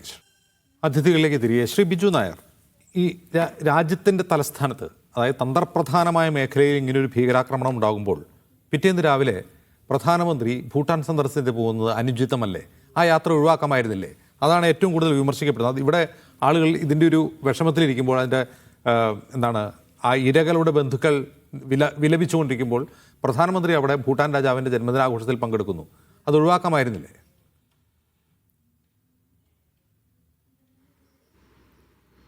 അതെ അജിംസ്, ഇവിടെ വളരെ വ്യക്തമായ ഒരു ചോദ്യമാണ് താങ്കളോട് മുന്നോട്ട് വച്ചിരിക്കുന്നത്. അപ്പോൾ അതിനോട് കൂട്ടിച്ചേർത്തുകൊണ്ട് ഞാൻ കോൺഗ്രസ് പ്രതിനിധി പറഞ്ഞ ചില കാര്യങ്ങളും കൂടെ ഇവിടെ എടുത്ത് ചർച്ച ചെയ്യുവാൻ താല്പര്യപ്പെടുകയാണ്. അദ്ദേഹം പറയാതെ പോയ ഒരു കാര്യം എന്താണെന്ന് വെച്ചാൽ, ഓരോ ഭീകരാക്രമണങ്ങൾ ഇന്ത്യയിൽ ഉണ്ടായിക്കൊണ്ടിരിക്കുമ്പോഴും കോൺഗ്രസ് സർക്കാർ അതിനെതിരെ ശക്തമായി പ്രതികരിക്കുന്നതിൽ പരാജയപ്പെട്ടു എന്നുള്ളത് BJPയുടെ ഒരു വലിയ വിമർശനമായിരുന്നു അക്കാലങ്ങളിൽ. ആ ഒരു വിമർശനത്തിൻ്റെയും കൂടെ ഒരു എഫക്റ്റ് ആയിട്ടാണ് BJP കേന്ദ്രത്തിൽ അധികാരത്തിൽ വന്നത്. അതിനുശേഷം ഉള്ള നമ്മുടെ ട്രാക്ക് റെക്കോർഡ്, ഇൻക്ലൂഡിങ് ഇന്നലെ സംഭവിച്ച ഈ ഒരു വളരെ നിർഭാഗ്യകരമായ സംഭവം, അതിനോട് പ്രധാനമന്ത്രിയും ആഭ്യന്തരമന്ത്രിയും നമ്മുടെ അന്വേഷണ ഏജൻസികളും ഒക്കെ എത്ര കൃത്യമായാണ്, എത്ര സീരിയസ്നെസ്സോട് കൂടിയാണ് പ്രതികരിച്ചു കൊണ്ടിരിക്കുന്നത് എന്നെല്ലാം ജനങ്ങൾ വിലയിരുത്തുക തന്നെ ചെയ്യും. അപ്പോൾ അതിൽ ആർക്കും യാതൊരു സംശയവും വേണ്ട. പക്ഷേ നമ്മൾ ഇത്തരത്തിലൊരു മാധ്യമത്തിലിരുന്ന് ചർച്ച ചെയ്തുകൊണ്ട് പ്രധാനമന്ത്രി എന്താണ് ചെയ്യേണ്ടത് എന്നൊക്കെ നമുക്ക് പ്രിസ്ക്രൈബ് ചെയ്യാൻ പറ്റും എന്ന് വിചാരിക്കുന്നത് അതിമോഹമാണ് എന്നാണ് എനിക്ക് പറയുവാനുള്ളത്. ജനങ്ങൾ വിലയിരുത്തട്ടെ. എൻ്റെ അഭിപ്രായം ഞാനിവിടെ പറയുവാൻ താല്പര്യപ്പെടുന്നത്, പ്രധാനമന്ത്രി അല്ല അന്വേഷണം നടത്തേണ്ടത്. പ്രധാനമന്ത്രിയുടെ ഉത്തരവാദിത്വം തന്നെയാണ്, ആഭ്യന്തരമന്ത്രിയുടെ ഉത്തരവാദിത്വം തന്നെയാണ്. അവർ ഇത്തരങ്ങളുള്ള ഉത്തരവാദിത്വങ്ങളിൽ നിന്നും ഒളിച്ചോടുന്ന ആളുകളുമല്ല. അതുകൊണ്ട് തന്നെ അന്വേഷണത്തിൻ്റെ റിപ്പോർട്ട് വരട്ടെ. അപ്പോൾ നമുക്കറിയാം എവിടെയാണ് തെറ്റുപറ്റിയത്, എന്താണ് നമുക്ക് മെച്ചപ്പെട്ട രീതിയിൽ ഇനി അങ്ങോട്ട് ചെയ്യുവാൻ സാധിക്കുന്നത്, അത് ചെയ്യുക തന്നെ ചെയ്യും. ബിജു നായർ, ഈ കോൺഗ്രസ് പ്രതികരിക്കുന്നതിൽ വീഴ്ച വരുത്തി അവരുടെ കാലത്ത് നിന്ന് ആരോപിച്ചു. എൻ്റെ ഒരു സംശയം, ഇപ്പോൾ മുംബൈ ഭീകരാക്രമണം ഉണ്ടായി, രാജ്യം കണ്ട ഏറ്റവും വലിയ ഭീകരാക്രമണങ്ങളിൽ ഒന്നാണത്. പിറ്റേന്ന് രാവിലെ മൻമോഹൻ സിംഗ്, അന്നത്തെ പ്രധാനമന്ത്രി, മാധ്യമങ്ങളോട് സംസാരിക്കുകയാണ്. എന്താണ് സംഭവിച്ചത്, ആ ഓപ്പറേഷൻ എങ്ങനെ മുന്നോട്ട് പോകുന്നു, എന്തൊക്കെ ചെയ്യാൻ പോകുന്നതെന്ന് ജനങ്ങളോട് പറയുകയാണ്. ഇവിടെ അങ്ങനെയൊന്നും ഉണ്ടാവുന്നില്ല, ആരും പറയുന്നില്ല ഒന്ന്. അതെ അജിംസ്, താങ്കൾ എഗെയിൻ വളരെ വ്യക്തമായ ഒരു കാര്യം മുന്നോട്ട് വെച്ചുകൊണ്ട് ഈ ചർച്ച വളരെ നല്ല രീതിയിൽ തന്നെ താങ്കൾ തിരിച്ചുവിടുകയാണ്. ഒരു കോൺഗ്രസ് പ്രധാനമന്ത്രി എന്താണ് ചെയ്തത് എന്ന് അദ്ദേഹത്തിൻ്റെ ഒരു കമ്മ്യൂണിക്കേഷൻ സ്റ്റൈൽ, ഒരു അഡ്മിനിസ്ട്രേറ്റീവ് സ്റ്റൈൽ, അതിനനുസരിച്ച് അദ്ദേഹം ചെയ്തു. ഇന്ന് മോദിജി അദ്ദേഹത്തിൻ്റെ സ്റ്റൈലിൽ ചെയ്യുന്നു. ജനങ്ങൾ നോക്കുമ്പോൾ എന്താണ് കാണുന്നത്? മുംബൈ ഭീകരാക്രമണത്തിന് ശേഷം നമുക്ക് കാതലായി ഒന്നും ചെയ്യുവാൻ സാധിച്ചില്ല എന്ന് മാത്രമല്ല, നമ്മൾ ഒരുപാട് ഫയലുകൾ തയ്യാറാക്കി അത് UN-ലോട്ടും USA-ലോട്ടും അങ്ങോട്ടും ഇങ്ങോട്ടും ഒക്കെ അയച്ചതല്ലാതെ ഒന്നും കാര്യമായി ചെയ്യുവാൻ നമുക്ക് സാധിച്ചില്ല എന്നുള്ളത് കോൺഗ്രസ് സർക്കാരിൻ്റെ വലിയൊരു പരാജയത്തിലേക്കാണ് പിന്നീട് വഴി തെളിച്ചത് എന്ന് നമ്മൾ മറന്നു പോകരുത്. അതേസമയം BJP സർക്കാരിൻ്റെ സമയത്തുള്ള എല്ലാ ഭീകരാക്രമണങ്ങളിലും, ഇൻക്ലൂഡിങ് ഈ പെഹൽഗാം ഭീകരാക്രമണത്തിൽ പോലും നമ്മൾ എങ്ങനെയാണ് പ്രതികരിച്ചത് എന്നും ജനങ്ങൾക്കറിയാം. അപ്പോൾ പ്രധാനമന്ത്രി യാത്ര ചെയ്യുന്നുണ്ടോ, പ്രധാനമന്ത്രി ഡൽഹിയിൽ തന്നെയുണ്ടോ, പ്രധാനമന്ത്രി പത്രസമ്മേളനം നടത്തുന്നുണ്ടോ എന്നൊക്കെ ഉള്ള കാര്യങ്ങൾ താങ്കൾക്കൊരു ബെഞ്ച് മാർക്കായിരിക്കും, ഒരു യാർഡ് സ്റ്റിക്ക് ആയിരിക്കും. പക്ഷേ ജനങ്ങൾ നോക്കുന്നത് ഔട്ട്കമാണ്, എന്താണ് റിസൾട്ട് ഉണ്ടാകുന്നത് എന്നുള്ളത്. അപ്പോൾ അത് ജനങ്ങൾ വിലയിരുത്തട്ടെ. കോൺഗ്രസ് പ്രതിനിധിക്ക് പറയാനുള്ളത് അദ്ദേഹം പറഞ്ഞു. ഇവിടെ അജിംസ് താങ്കളും വളരെ വ്യക്തമായി തന്നെ പറഞ്ഞു, രണ്ട് പ്രധാനമന്ത്രിമാരുടെ ശൈലിയിലുള്ള വ്യത്യാസം എന്താണ്, അത് നമുക്ക് കൃത്യമായി തന്നെ മനസ്സിലാക്കുവാൻ സാധിക്കുന്നു. പക്ഷെ ഞാൻ പറഞ്ഞത് അതല്ല. കോൺഗ്രസ് സർക്കാരിന്റെ കാലത്ത് ഈ ഭീകരാക്രമണത്തെ തുടർന്ന് അതിർത്തി കടന്നൊരു ആക്രമണം ഉണ്ടായില്ല. അതായത് അതിർത്തി കടന്ന് പാകിസ്ഥാൻ ആക്രമിച്ചില്ല. ഇന്ത്യയിൽ ഒരു ഭീകരാക്രമണം ഉണ്ടാകുമ്പോൾ ഉടൻ അതിർത്തി കടന്നൊരു ഭീകരാക്രമണം ഉണ്ടായില്ല. അപ്പോൾ പുൽവാമയായാലും പെഹൽഗാം ആയാലും നമ്മളത് ചെയ്തു, അതിർത്തി കടന്ന് അവിടെ ആക്രമിച്ചു. അതിൻ്റെ ഔട്ട്കം എന്താണ്? അവിടെ കുറേ നഷ്ടമുണ്ടായി, കുറേ ആളുകൾ അവിടെ മരിച്ചിട്ടുണ്ട്. ഭീകരാക്രമണം തടയാൻ സാധിക്കുന്നുണ്ടോ എന്നാണ് ചോദ്യം. അജിംസ്, എഗെയിൻ താങ്കൾ തന്നെ ഒരു വാക്ക് ഇവിടെ ഉപയോഗിക്കുകയാണ്, അതിർത്തി കടന്നുള്ള ഭീകരാക്രമണം. അതായത് ഇന്ത്യ പാകിസ്ഥാനിൽ ഭീകരാക്രമണം നടത്തിയെന്നാണോ താങ്കൾ പറഞ്ഞു വരുന്നത്? അങ്ങനെയൊന്നും അല്ല സംഭവിച്ചത്. എല്ലാ ഇവൻസിനും അതിന് പ്രൊപ്പോർഷണലായിട്ടുള്ള ഒരു റിറ്റാലിയേഷൻ, അത് എല്ലാത്തിനും അതിർത്തി കടന്ന് ആക്രമിക്കുന്നതോടെ അതൊരു വിജയം, അങ്ങനെയല്ല. അത്തരത്തിൽ നമുക്ക് ഒരു വളരെ റിഗ്രസീവായിട്ടുള്ള അനാലിസിസിലേക്ക് പോകേണ്ട ആവശ്യമില്ല. നമ്മൾ പറയുന്നത് ജനങ്ങൾക്ക് നമുക്ക് ബോധ്യപ്പെടുത്തുവാൻ സാധിച്ചിട്ടുണ്ട്. ഓരോ ഭീകരാക്രമണത്തിൻ്റെയും പിന്നിൽ പ്രവർത്തിച്ച ശക്തികളെ കണ്ടെത്തുന്നതിൽ, അവർക്ക് തക്കതായ പ്രഹരം നൽകുന്നതിൽ BJP സർക്കാർ എന്നും തെളിയിച്ചിട്ടുണ്ട് അവരുടെ പ്രതിജ്ഞാബദ്ധത. അതാണ് ഞാനിവിടെ പറയുന്നത്. അതേസമയം കോൺഗ്രസ് സർക്കാരിൻ്റെ കാലത്ത് ഒരുപാട് തീവ്രവാദികൾ രക്ഷപ്പെട്ടു പോകുന്നതായിട്ട് ഇവിടെ എനിക്ക് മുമ്പ് സംസാരിച്ച അദ്ദേഹം തന്നെ സുഹൈൽ അദ്ദേഹം പറയുകയുണ്ടായി. അദ്ദേഹം പറയുന്നത് ഇതൊക്കെ അപസർപ്പ കഥകൾ. കോടതി അക്യൂട്ട് ചെയ്ത ആളുകളൊക്കെ തീവ്രവാദികളാണ് എന്നാണോ ബിജു നായർ പറയുന്നത്? 10-20 വർഷം ജയിലിൽ കിടന്ന് കോടതി അക്യൂട്ട് ചെയ്യുന്നു, അവരൊക്കെ ശരിക്കും തീവ്രവാദികൾ തന്നെയാണെന്നാണോ? അതല്ല, ഇവിടെ ഞാൻ പറയുന്നത് അതൊരു ഫിക്ഷനാണ്. ആ കേസ് അവിടെ അവതരിപ്പിച്ചത് തന്നെ അപസർപ്പക കഥയാണ് എന്ന് പറയുമ്പോൾ നമ്മൾ ആരുടെ കൂടെയാണ്? ഈ ഭീകരാക്രമണത്തിൽ കോടതി വർഷങ്ങൾക്ക് ശേഷം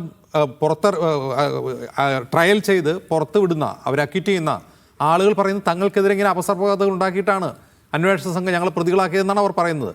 പ്രഖ്യാ സിംഗ് ഠാക്കൂറും അത് തന്നെയാണ് പറഞ്ഞത്, കേണൽ ശ്രീകാന്ത് പുരോഹിതും അത് തന്നെയാണ് പറഞ്ഞത്. അവരൊക്കെയും തീവ്രവാദികളാണോ? റൈറ്റ്.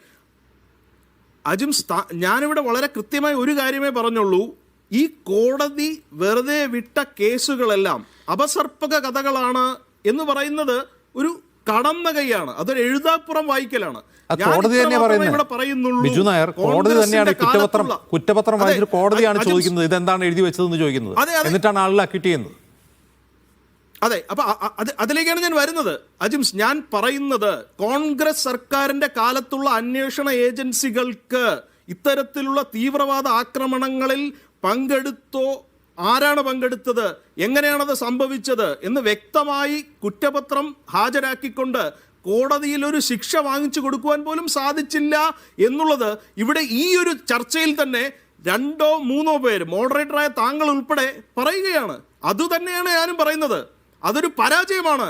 അങ്ങനെ സംഭവിച്ചിട്ടുണ്ടെങ്കിൽ അതിനുള്ള ശിക്ഷ കൂടിയാണ് കോൺഗ്രസ് ഇപ്പൊ ഇന്ത്യ എന്നുള്ള ആശയം തന്നെ ഇവിടെ മുന്നോട്ട് വെച്ചത് കോൺഗ്രസ് ആണ്. ഈ പ്രഖ്യാ സിംഗ് ഠാക്കൂർ എന്ന് പറയുന്നത് ഒരു ABVP നേതാവായിരുന്നു. അവർ പിന്നീട് അഭിനവ് ഭാരത് എന്നൊരു തീവ്രവാദ സംഘടനയിൽ പ്രവർത്തിക്കുകയായിരുന്നു. അവർ മാലേഗാവ് സ്ഫോടനത്തിൽ UAPA കേസ് ചാർത്തി പ്രതി ചേർക്കപ്പെട്ട് ജയിൽ ശിക്ഷ, എന്നിട്ട് ജാമ്യത്തിൽ ഇറങ്ങി അവർ ചെയ്തതെന്താണെന്നറിയാമോ? ഭോപ്പാലിൽ നിന്ന് BJP സ്ഥാനാർത്ഥിയായി മത്സരിച്ച് MP ആയി. അപ്പോൾ യഥാർത്ഥത്തിൽ ഈ ടെറർ അക്യൂസിനെ പിന്തുണയ്ക്കുന്ന പൊളിറ്റിക്കൽ എക്കോസിസ്റ്റം ഏതാണ്?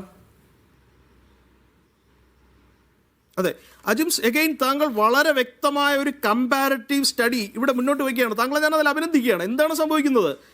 BJPക്ക് വളരെ വ്യക്തമായി ഇവിടെ പറയുവാനുള്ളത്, കോൺഗ്രസ് സർക്കാരിൻ്റെ കാലത്ത് സാഫ്രൺ ടെറർ എന്ന് പറഞ്ഞുകൊണ്ട്, ഓക്കെ, ഇത് രണ്ടുപേരും ഒരേ രീതിയിൽ പറയുമ്പോഴാണ് ജനങ്ങൾ വിധി എഴുതേണ്ടി വരുന്നത്. കോൺഗ്രസ് കൃത്യമായി പറയുന്നു സാഫ്രൺ ടെററിന്റെ ഭാഗമായാണ്. ഇപ്പൊ ഇന്ന് തന്നെ ഈ ചർച്ചയിൽ ബീഹാറിൽ ഇതാ എക്സിറ്റ് പോളുകൾ BJPക്ക് അനുകൂലമായി വരുന്നു. ഇതിനു വേണ്ടിയാണോ ഇന്നലെ നടന്ന സ്ഫോടനം എന്നൊക്കെ ഈ ചർച്ചയിൽ തന്നെ ആളുകൾ പറയുകയുണ്ടായി എന്നുള്ളതാണ്. നമ്മൾ ആലോചിക്കണം എന്തുമാത്രം ഇല്ലോജിക്കലായിട്ടാണ് നമ്മൾ ഈ ഒരു വളരെ സുപ്രധാനമായ ഒരു സംഭവത്തെ ചർച്ച ചെയ്യുന്നത്. എന്തിനു വേണ്ടിയാണിത്? ഇത് രാഷ്ട്രീയ മുതലെടുപ്പ് മാത്രമാണ്. ഇത് ഇല്ലാക്കഥകൾ മെനഞ്ഞെടുക്കുക മാത്രമാണ്. ഇത്തരത്തിലുള്ള ഊഹാപോഹങ്ങൾ പ്രചരിപ്പിക്കുന്നതിലൂടെ പോളറൈസേഷനാണ് നമ്മൾ നടത്തിക്കൊണ്ടിരിക്കുന്നത്. അത് ചെയ്യരുത് എന്നാണ് ഞാൻ പറയുവാൻ ഇവിടെ താല്പര്യപ്പെടുന്നത്. ശരിയാണ്, ഒരുപാട് കേസുകളിൽ വിട്ടയക്കപ്പെട്ടവരുണ്ടാകാം, ശിക്ഷിക്കപ്പെട്ടവരുണ്ടാകാം, അന്വേഷണ ഏജൻസികളുടെ ഭാഗത്ത് തെറ്റുകൾ ഉണ്ടായിരുന്നിരിക്കാം, ചില സമയങ്ങളിൽ ഇവർ നിരപരാധികൾ തന്നെ ആയിരിക്കാം.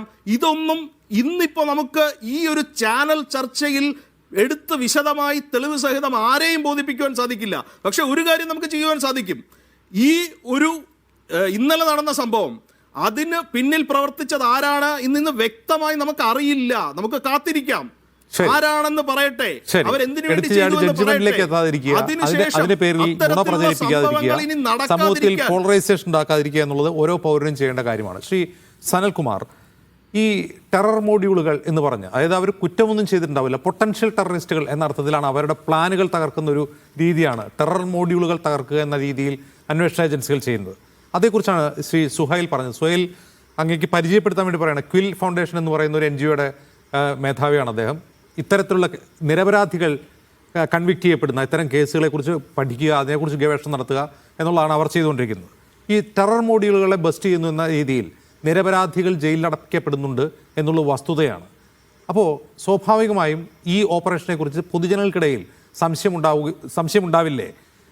മുമ്പ് സൂചിപ്പിച്ച 10-20 വർഷം നമ്മുടെ ഭീകരവാദ പ്രവർത്തനങ്ങളുടെ അനുഭവങ്ങളിൽ 10-20 വർഷം ജയിലിൽ കിടന്ന് പുറത്തിറങ്ങിയ ധാരാളം നൂറുകണക്കിന് മനുഷ്യരുള്ള ഒരു രാജ്യമാണ് ഇന്ത്യ. അത്തരം മനുഷ്യർ ഏറ്റവും കൂടുതലുള്ള രാജ്യം കൂടിയാണ് ഇന്ത്യ.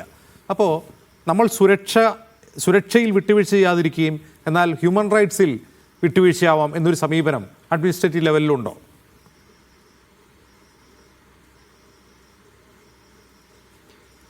അങ്ങനെയല്ല. പ്രശ്നം എന്താണെന്ന് വെച്ചാൽ, ഇതിപ്പം ഞാൻ നിയമം എക്സ്പെർട്ടൊന്നുമല്ല, ഞാൻ പട്ടാളക്കാരനാണ്. അതുകൊണ്ട് എനിക്ക് കൂടുതൽ പറയാൻ, നിയമത്തിൻ്റെ കാര്യം എനിക്ക് പറയാൻ സുഹേൽ സാറിന് കൂടുതൽ അറിയാമായിരിക്കും. പക്ഷേ ഇത് പ്രശ്നം എന്താണെന്ന് വെച്ചാൽ, കോടതികൾ നോക്കുന്നത് നിലവിലുള്ള ക്രിമിനൽ നിയമമാണ്. ആ ക്രിമിനൽ നിയമങ്ങൾ അതുപോലെ എടുത്ത് ഒരു ടെറർ ബാക്ക്ഗ്രൗണ്ടിൽ ചെയ്യുകയാണെന്നുണ്ടെങ്കിൽ അതിന് തെളിവ് വേണം, കറക്റ്റായിട്ട് ഇത് വേണം, കൊറോബറേറ്റീവ് എവിഡൻസ് വേണം. ഈ എവിഡൻസ് തന്നെ ഒരു ടെറർ സിറ്റുവേഷനിൽ, ഇപ്പോൾ കശ്മീരിലെ ഏതെങ്കിലും ഒരു മലയുടെ മുകളിലാണെങ്കിൽ ആ എവിഡൻസ് കിട്ടാൻ ചാൻസ് ഇല്ല. അപ്പോൾ ആ എവിഡൻസ് വെച്ച് ഒരാൾ നമ്മൾ പിടിക്കാതിരിക്കട്ടെ, അയാളുടെ ഫിംഗർ പ്രിൻ്റ് ഇല്ല, ആ വെപ്പണിൽ ഇല്ലാന്നുണ്ടെങ്കിൽ നമുക്ക് തെളിവില്ല. അയാളുടെ ആ ഒരു വീട്ടിൽ നിന്ന് ഞങ്ങൾ ആർമിക്കാരെ, ടെററിസ്റ്റിനെ, ബാക്കി എല്ലാവരെയും കൊന്ന് ഈ ഒരാളെ ജീവനോടെ പിടിച്ചെന്നിരിക്കട്ടെ, പക്ഷേ അയാളുടെ ഫിംഗർ പ്രിൻ്റ് ആ വെപ്പണിൽ ഇല്ലാന്നുണ്ടെങ്കിൽ തെളിവൊന്നുമില്ല. അയാൾ വീട്ടിലുണ്ടായിരുന്നു എന്ന് പറഞ്ഞാൽ പോരെ. അങ്ങനെയൊക്കെ ആവാം. സർക്കംസ്റ്റാൻഷ്യൽ എവിഡൻസ് വെച്ച് പലപ്പോഴും അനുഭവത്തിൽ പലരും കോടതികളിൽ നിന്ന് വിടുന്നുണ്ട്. അതൊരു സത്യമാണ്. അതിന് നമുക്ക് നിയമവശാൽ എങ്ങനെ ചെയ്യാനൊക്കെ എന്നുള്ളത് നിയമം അറിയാവുന്നവർ പറയട്ടെ, ഞാൻ അതിനാളല്ല. അതുകൊണ്ട് ഇപ്പോൾ ഈ ഇൻ്റലിജൻസ് ഒരു ടെറർ മൊഡ്യൂൾ ബസ്റ്റ് ചെയ്യാന്ന് പറയുമ്പോൾ എന്താ വെച്ചാൽ, ടെറർ മൊഡ്യൂളിലുള്ളവരാരും തന്നെ ടെറർ ചെയ്തിട്ടില്ല. ആ ബോംബ് പൊട്ടിച്ച് കഴിയുമ്പോഴേ ടെറർ ആകുന്നുള്ളൂ. അല്ലെങ്കിൽ ബോംബ് ഉണ്ടാക്കാനുള്ള കാര്യങ്ങൾ ബോംബ് ആക്കി കഴിയുമ്പോഴേ അതൊരു ടെറർ ആക്ടിവിറ്റി ആകുന്നുള്ളൂ. അതുവരെ ചെയ്യുന്നതെല്ലാം അമോണിയം നൈട്രേറ്റ് ആണ്. അമോണിയം നൈട്രേറ്റ് ഫെർട്ടിലൈസറിൽ ഉപയോഗിക്കുന്ന കാര്യമല്ലേ, അതുകൊണ്ട് അതിൽ കൂടുതൽ ചെയ്യേണ്ട കാര്യമില്ല, തെളിവല്ല അത്. അപ്പം പക്ഷെ അമോണിയം നൈട്രേറ്റിൽ നിന്ന് എക്സ്പ്ലോസീവ് ഉണ്ടാക്കി കഴിയുമ്പോഴേ അതൊരു ക്രൈം ആകുന്നുള്ളൂ. അവിടെയാണ് ഈ പ്രശ്നം വരുന്നത്. അപ്പോൾ ഈ അമോണിയം ബോംബ് ആക്കി കഴിഞ്ഞിട്ട് അത് ബസ്റ്റ് ചെയ്താൽ അപകടം ഉണ്ടാവുന്ന കാര്യമല്ലേ, ആർക്കെങ്കിലുമൊക്കെ അപകടം ഉണ്ടാവുന്നല്ലേ.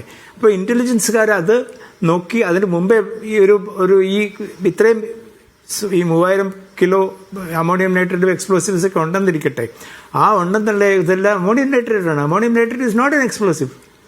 അമോണിയം നൈട്രേറ്റിനെ ട്രീറ്റ് ചെയ്ത് കഴിയുമ്പോഴാണ് അത് എക്സ്പ്ലോസീവ് ആകുന്നത്. ആ ട്രീറ്റ് ചെയ്യുന്നതിന് മുമ്പേ ഒരു അലേർട്ടായിട്ടുള്ള ഒരു സെക്യൂരിറ്റി ഏജൻസി അത് അവരെ എക്സ്പോസ് ചെയ്താൽ കോടതിയിൽ എങ്ങനെയാണ് അത് തെളിവാകുക? പക്ഷേ അത് ടെറർ മൊഡ്യൂൾ ആകാവുന്നതല്ലേ? അല്ലെങ്കിൽ ആരെങ്കിലും ഇത്രയും ചെയ്ത് ഇങ്ങനെയൊക്കെ ചെയ്യുമോ? ഇതിന് തെളിവിൻ്റെ ഒരുപാട് ഇഷ്യൂസ് ഉണ്ട്. അത് എങ്ങനെയാണ് നമ്മൾ ട്രീറ്റ് ചെയ്യുന്നതാണ് നമ്മളുടെ ഇന്ത്യ ടെറർ എങ്ങനെയാണ് ഹാൻഡിൽ ചെയ്യുന്നതിനുള്ളൊരു എവല്യൂഷൻ നടന്നുകൊണ്ടിരിക്കുന്ന കാര്യമാണ്. അജ്മൽ കസാബിനെ ടി വിയിൽ അയാളെ വെടിവെക്കുന്നത് സ്റ്റേഷനിലുണ്ടായിരുന്ന ടി വിയിൽ കണ്ടില്ലായിരുന്നുണ്ടെങ്കിൽ. 4 നൂറ്റാണ്ട് മുമ്പ് അമേരിക്ക ഭീകരതയ്ക്കെതിരായി യുദ്ധം പ്രഖ്യാപിക്കുകയും അതിൽ ഇന്ത്യ അണിചേരുകയും ഇന്ത്യ UAP എന്നൊരു പഴയ നിയമം പൊടിതട്ടിയെടുത്ത് അത് പലവട്ടം ഭേദഗതി വരുത്തി ഭീകരത തടയാനുള്ള ഏറ്റവും ശക്തമായ വെപ്പണായിട്ട് ഒന്നാം UPA സർക്കാരും BJP സർക്കാരും ഒക്കെ അവതരിപ്പിച്ച ഒരു പുതിയ നിയമം നമുക്കുണ്ട്. ഒരുപക്ഷെ ലോകത്തെ ഏറ്റവും ഡ്രാക്കോണിയൻ എന്നതിൻ്റെ വിമർശകർ വിളിക്കുന്ന ഒരു നിയമമാണ് UAPA. അത്തരമൊരു നിയമമുണ്ടായിട്ടും ഇത്തരം പ്രതികൾ രക്ഷപ്പെടുന്നുണ്ടെങ്കിൽ അത് നിയമത്തിൻ്റെ പ്രശ്നമാണോ, അന്വേഷണത്തിൻ്റെ പ്രശ്നമാണോ, അതല്ല ഈ കഥകളിൽ മറ്റെന്തെങ്കിലും ഉണ്ടോ?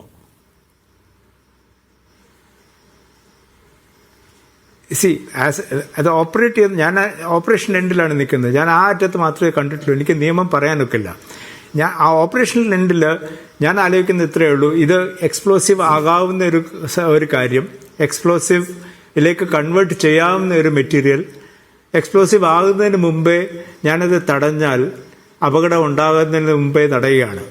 ആ തടയുന്നത് ശരിയാണോ തെറ്റാണോ, ആ തടഞ്ഞു കഴിയുമ്പോൾ ഇയാളുടെ അടുത്ത നിമിഷത്തെ ആക്ടിവിറ്റി ക്രിമിനൽ ആകുമോ ഇല്ലയോ, അതാണ് നമ്മൾ ഓരോ ഡിസിഷൻസ് വരുന്നത്.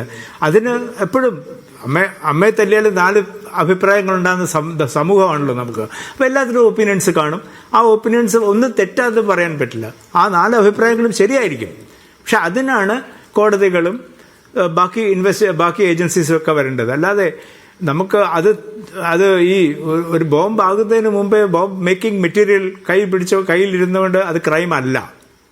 ബോംബ് മേക്കിംഗ് മെറ്റീരിയൽ ബോംബ് ആക്കി കഴിയുമ്പോഴേ അത് ക്രൈം ആകുള്ളൂ. പക്ഷെ ആ ബോംബ് ആക്കി കഴിഞ്ഞ് പിടിക്കുന്നതിന് അപകടത്തിന്റെ സാധ്യത കൂടുതലുള്ളത് കാരണം അത് നേരത്തെ പ്രിവെന്റീവായിട്ട് ചെയ്യണോ വേണ്ടയോ എന്നുള്ള കാര്യമാണ് ഓരോരുത്തരുടെയും ഡിസിഷൻസ് ആയിട്ട് നിൽക്കുന്നത്. ശരി.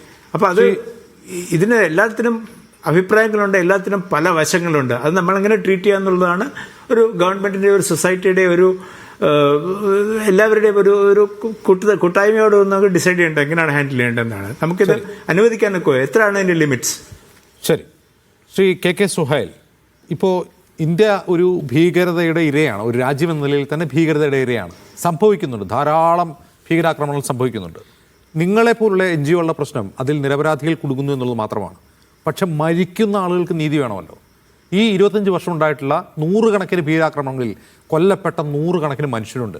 എന്തിനാണ് തങ്ങൾ മരിക്കുന്നതെന്ന് പോലും അറിയില്ല. ഇപ്പോൾ ഡൽഹിയിൽ ഇന്നലെ മരിച്ച മനുഷ്യർ, വൈകുന്നേരം പണി കഴിഞ്ഞ് പോകുന്ന ആളുകൾ, കാറ്റ് കൊള്ളാനിരിക്കുന്ന വൃദ്ധ, ഓട്ടോ ഡ്രൈവർമാർ, ബസ് കണ്ടക്ടർമാർ, അവരെന്തിനാണ് മരിക്കുന്നതെന്ന് പോലും അവർക്കറിയില്ല. അവർക്ക് നീതി ലഭിക്കണ്ടേ? അങ്ങോട്ടേക്ക് ഈ അന്വേഷണം പോകണ്ടേ? നിരപരാധികൾ കുടുങ്ങുന്നത് തടയുക എന്നുള്ള ഒരു കാര്യം. രണ്ടാമത്തെ കാര്യം, ഇത് യഥാർത്ഥത്തിൽ ആരാണ് ചെയ്യുന്നതെന്ന് കണ്ടുപിടിക്കേണ്ടത്. സുഹൈൽ. എക്സാക്ട്ലി, അതാണ് ചോദ്യം. അതായത് ഇതുവരെ നടന്ന എല്ലാ സംഭവങ്ങളിലും കോടതി വെറുതെ വിടുന്ന സമയത്ത് അനിവാര്യമായും എസെൻഷ്യലി വരുന്ന ചോദ്യം, ഓബ്വിയസ്ലി ഉയർന്ന ചോദ്യം എന്താണെന്ന് ചോദിച്ചാൽ, ഹു ആക്ച്വലി ഡിഡ് ഇറ്റ്? ഈ നിരപരാധികളുടെ മരണത്തിന്റെ യഥാർത്ഥ കാരണം ആരാണ്? അതുപോലെ ഈ നിരപരാധികളായ ആളുകളെ എങ്ങനെയാണ് സ്റ്റേറ്റ് കോമ്പൻസേറ്റ് ചെയ്യുക? 2 തരത്തിലുള്ള നിരപരാധികളുണ്ട് ഇതിലൊന്ന് കോടതി ഈ പറയുന്ന ഭീകരാക്രമണങ്ങളിൽ മരണപ്പെടുന്ന നിരപരാധികളായ ആളുകൾ. രണ്ടാമതായി ഇതിന്റെ പേരിൽ കുറ്റം ആരോപിക്കപ്പെടുകയും എന്നിട്ട്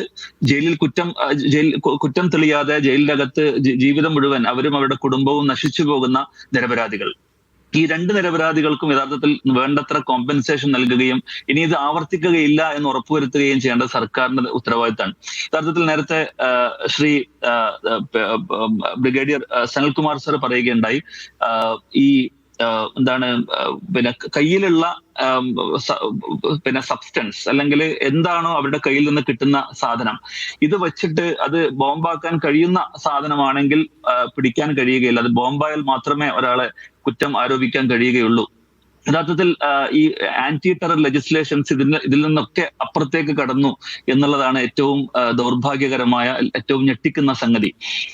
അത് പ്രിയംറ്റീവ് അറസ്റ്റ് എന്ന് പറയുന്നൊരു സംഭവമുണ്ട്. ഇപ്പൊ കയ്യിലുള്ള 100 രൂപ, ഇയാളുടെ ഇന്റന്റ്, ഇപ്പൊ നമ്മുടെ ഈ UAPA തന്നെ സെക്ഷൻ 15 പറയുന്നത്, whoever does any act with the intent to threaten or likely to threaten the unity, integrity, security and sovereignty of India എന്നുള്ളതാണ്. എന്നുവെച്ചാൽ ഇന്റന്റ് ആണ്, ഇന്റന്റ് ക്ലോസ്, ഇന്റൻഷൻ ക്ലോസ്.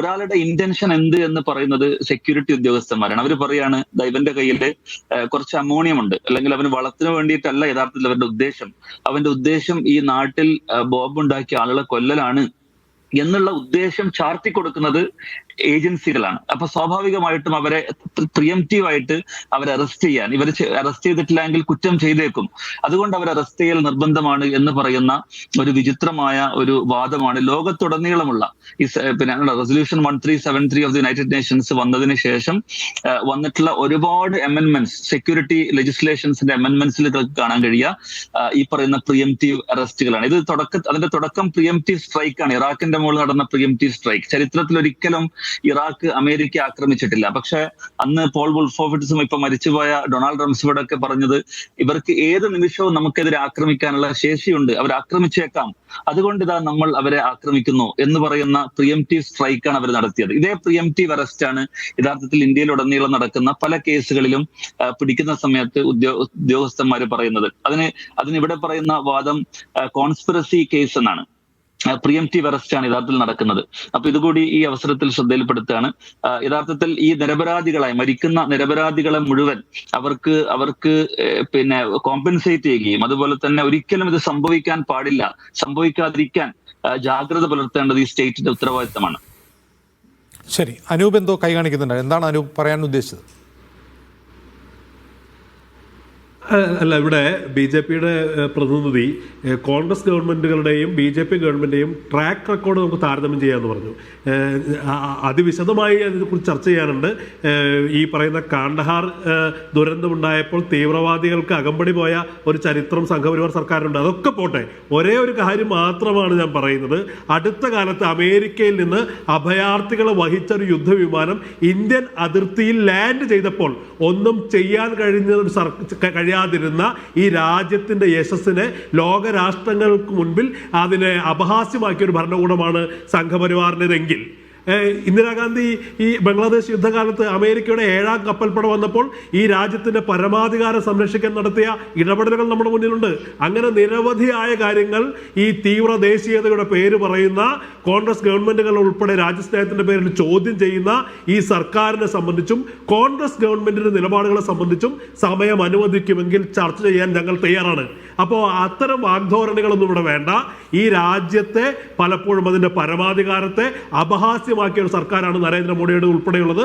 ഞങ്ങൾ ചോദിച്ച ഈ ചർച്ചയിൽ ഞാൻ ഉന്നയിച്ച ഒരു ചോദ്യത്തോട് ഇപ്പോൾ പോലും പ്രതികരിക്കാൻ BJPയുടെ സഹയാത്രികന് കഴിഞ്ഞിട്ടില്ല. എന്തായിരുന്നു ആ ചോദ്യം? മുംബൈ സ്ഫോടനം ഉണ്ടായ സമയത്ത് ഒരു പാർട്ടിയിൽ ഷർട്ട് മാറി പ്രത്യക്ഷപ്പെട്ടു എന്ന് പറഞ്ഞതിന്റെ പേരിൽ ഇന്ത്യയുടെ ആഭ്യന്തരമന്ത്രിക്കെതിരെ വിമർശനം ഉന്നയിച്ച ആളുകൾ എന്തുകൊണ്ട് ഭൂട്ടാൻ രാജാവിന്റെ പിറന്നാൾ പാർട്ടിയിൽ പങ്കെടുക്കാൻ രാജ്യത്തിന്റെ പ്രധാനമന്ത്രിയെ കുറിച്ച് ശിവരാജ് സിംഗ് ചൗഹാൻ രാജിവെക്കേണ്ടി വന്നു? തീർച്ചയായും ഇപ്പോഴും നരേന്ദ്രമോദിയും അമിത്ഷായും ആ സ്ഥാനത്ത് തുടരുകയാണ്.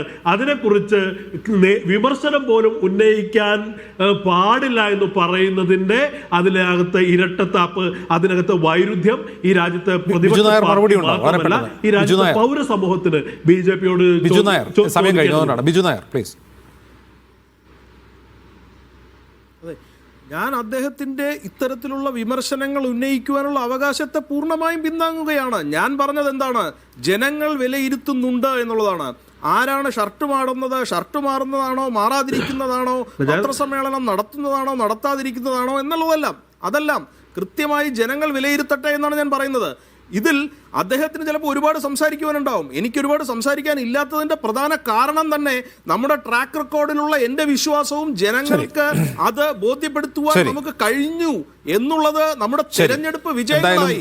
ഈ സംഭവം ഉണ്ടായ ഉടൻ തന്നെ എനിക്ക് കൂടുതൽ ബീഹാർ തെരഞ്ഞെടുപ്പിൽ 2ാം ഘട്ടത്തിൽ വലിയ അഭൂതപൂർവമായ പോളിംഗ് ആണ്. ബീഹാർ സംസ്ഥാനത്തിന്റെ ചരിത്രത്തിലില്ലാത്ത പോളിംഗ് ആണ് ഉണ്ടായത്. അത് ഈ വിഷയത്തോടും ആ വിഷയത്തോട് സർക്കാർ സ്വീകരിച്ച സമീപനത്തോടുമുള്ള ജനങ്ങളുടെ പ്രതികരണമായി വേണമെങ്കിൽ വോട്ടെണ്ണുമ്പോൾ കണക്കാക്കാം. നന്ദി Shri VR Anoop, Shri Biju Nair, brigadier Sanalkumar, KK Suhail ഇത്രയും സംസാരിച്ചതിനിടെ വേണം.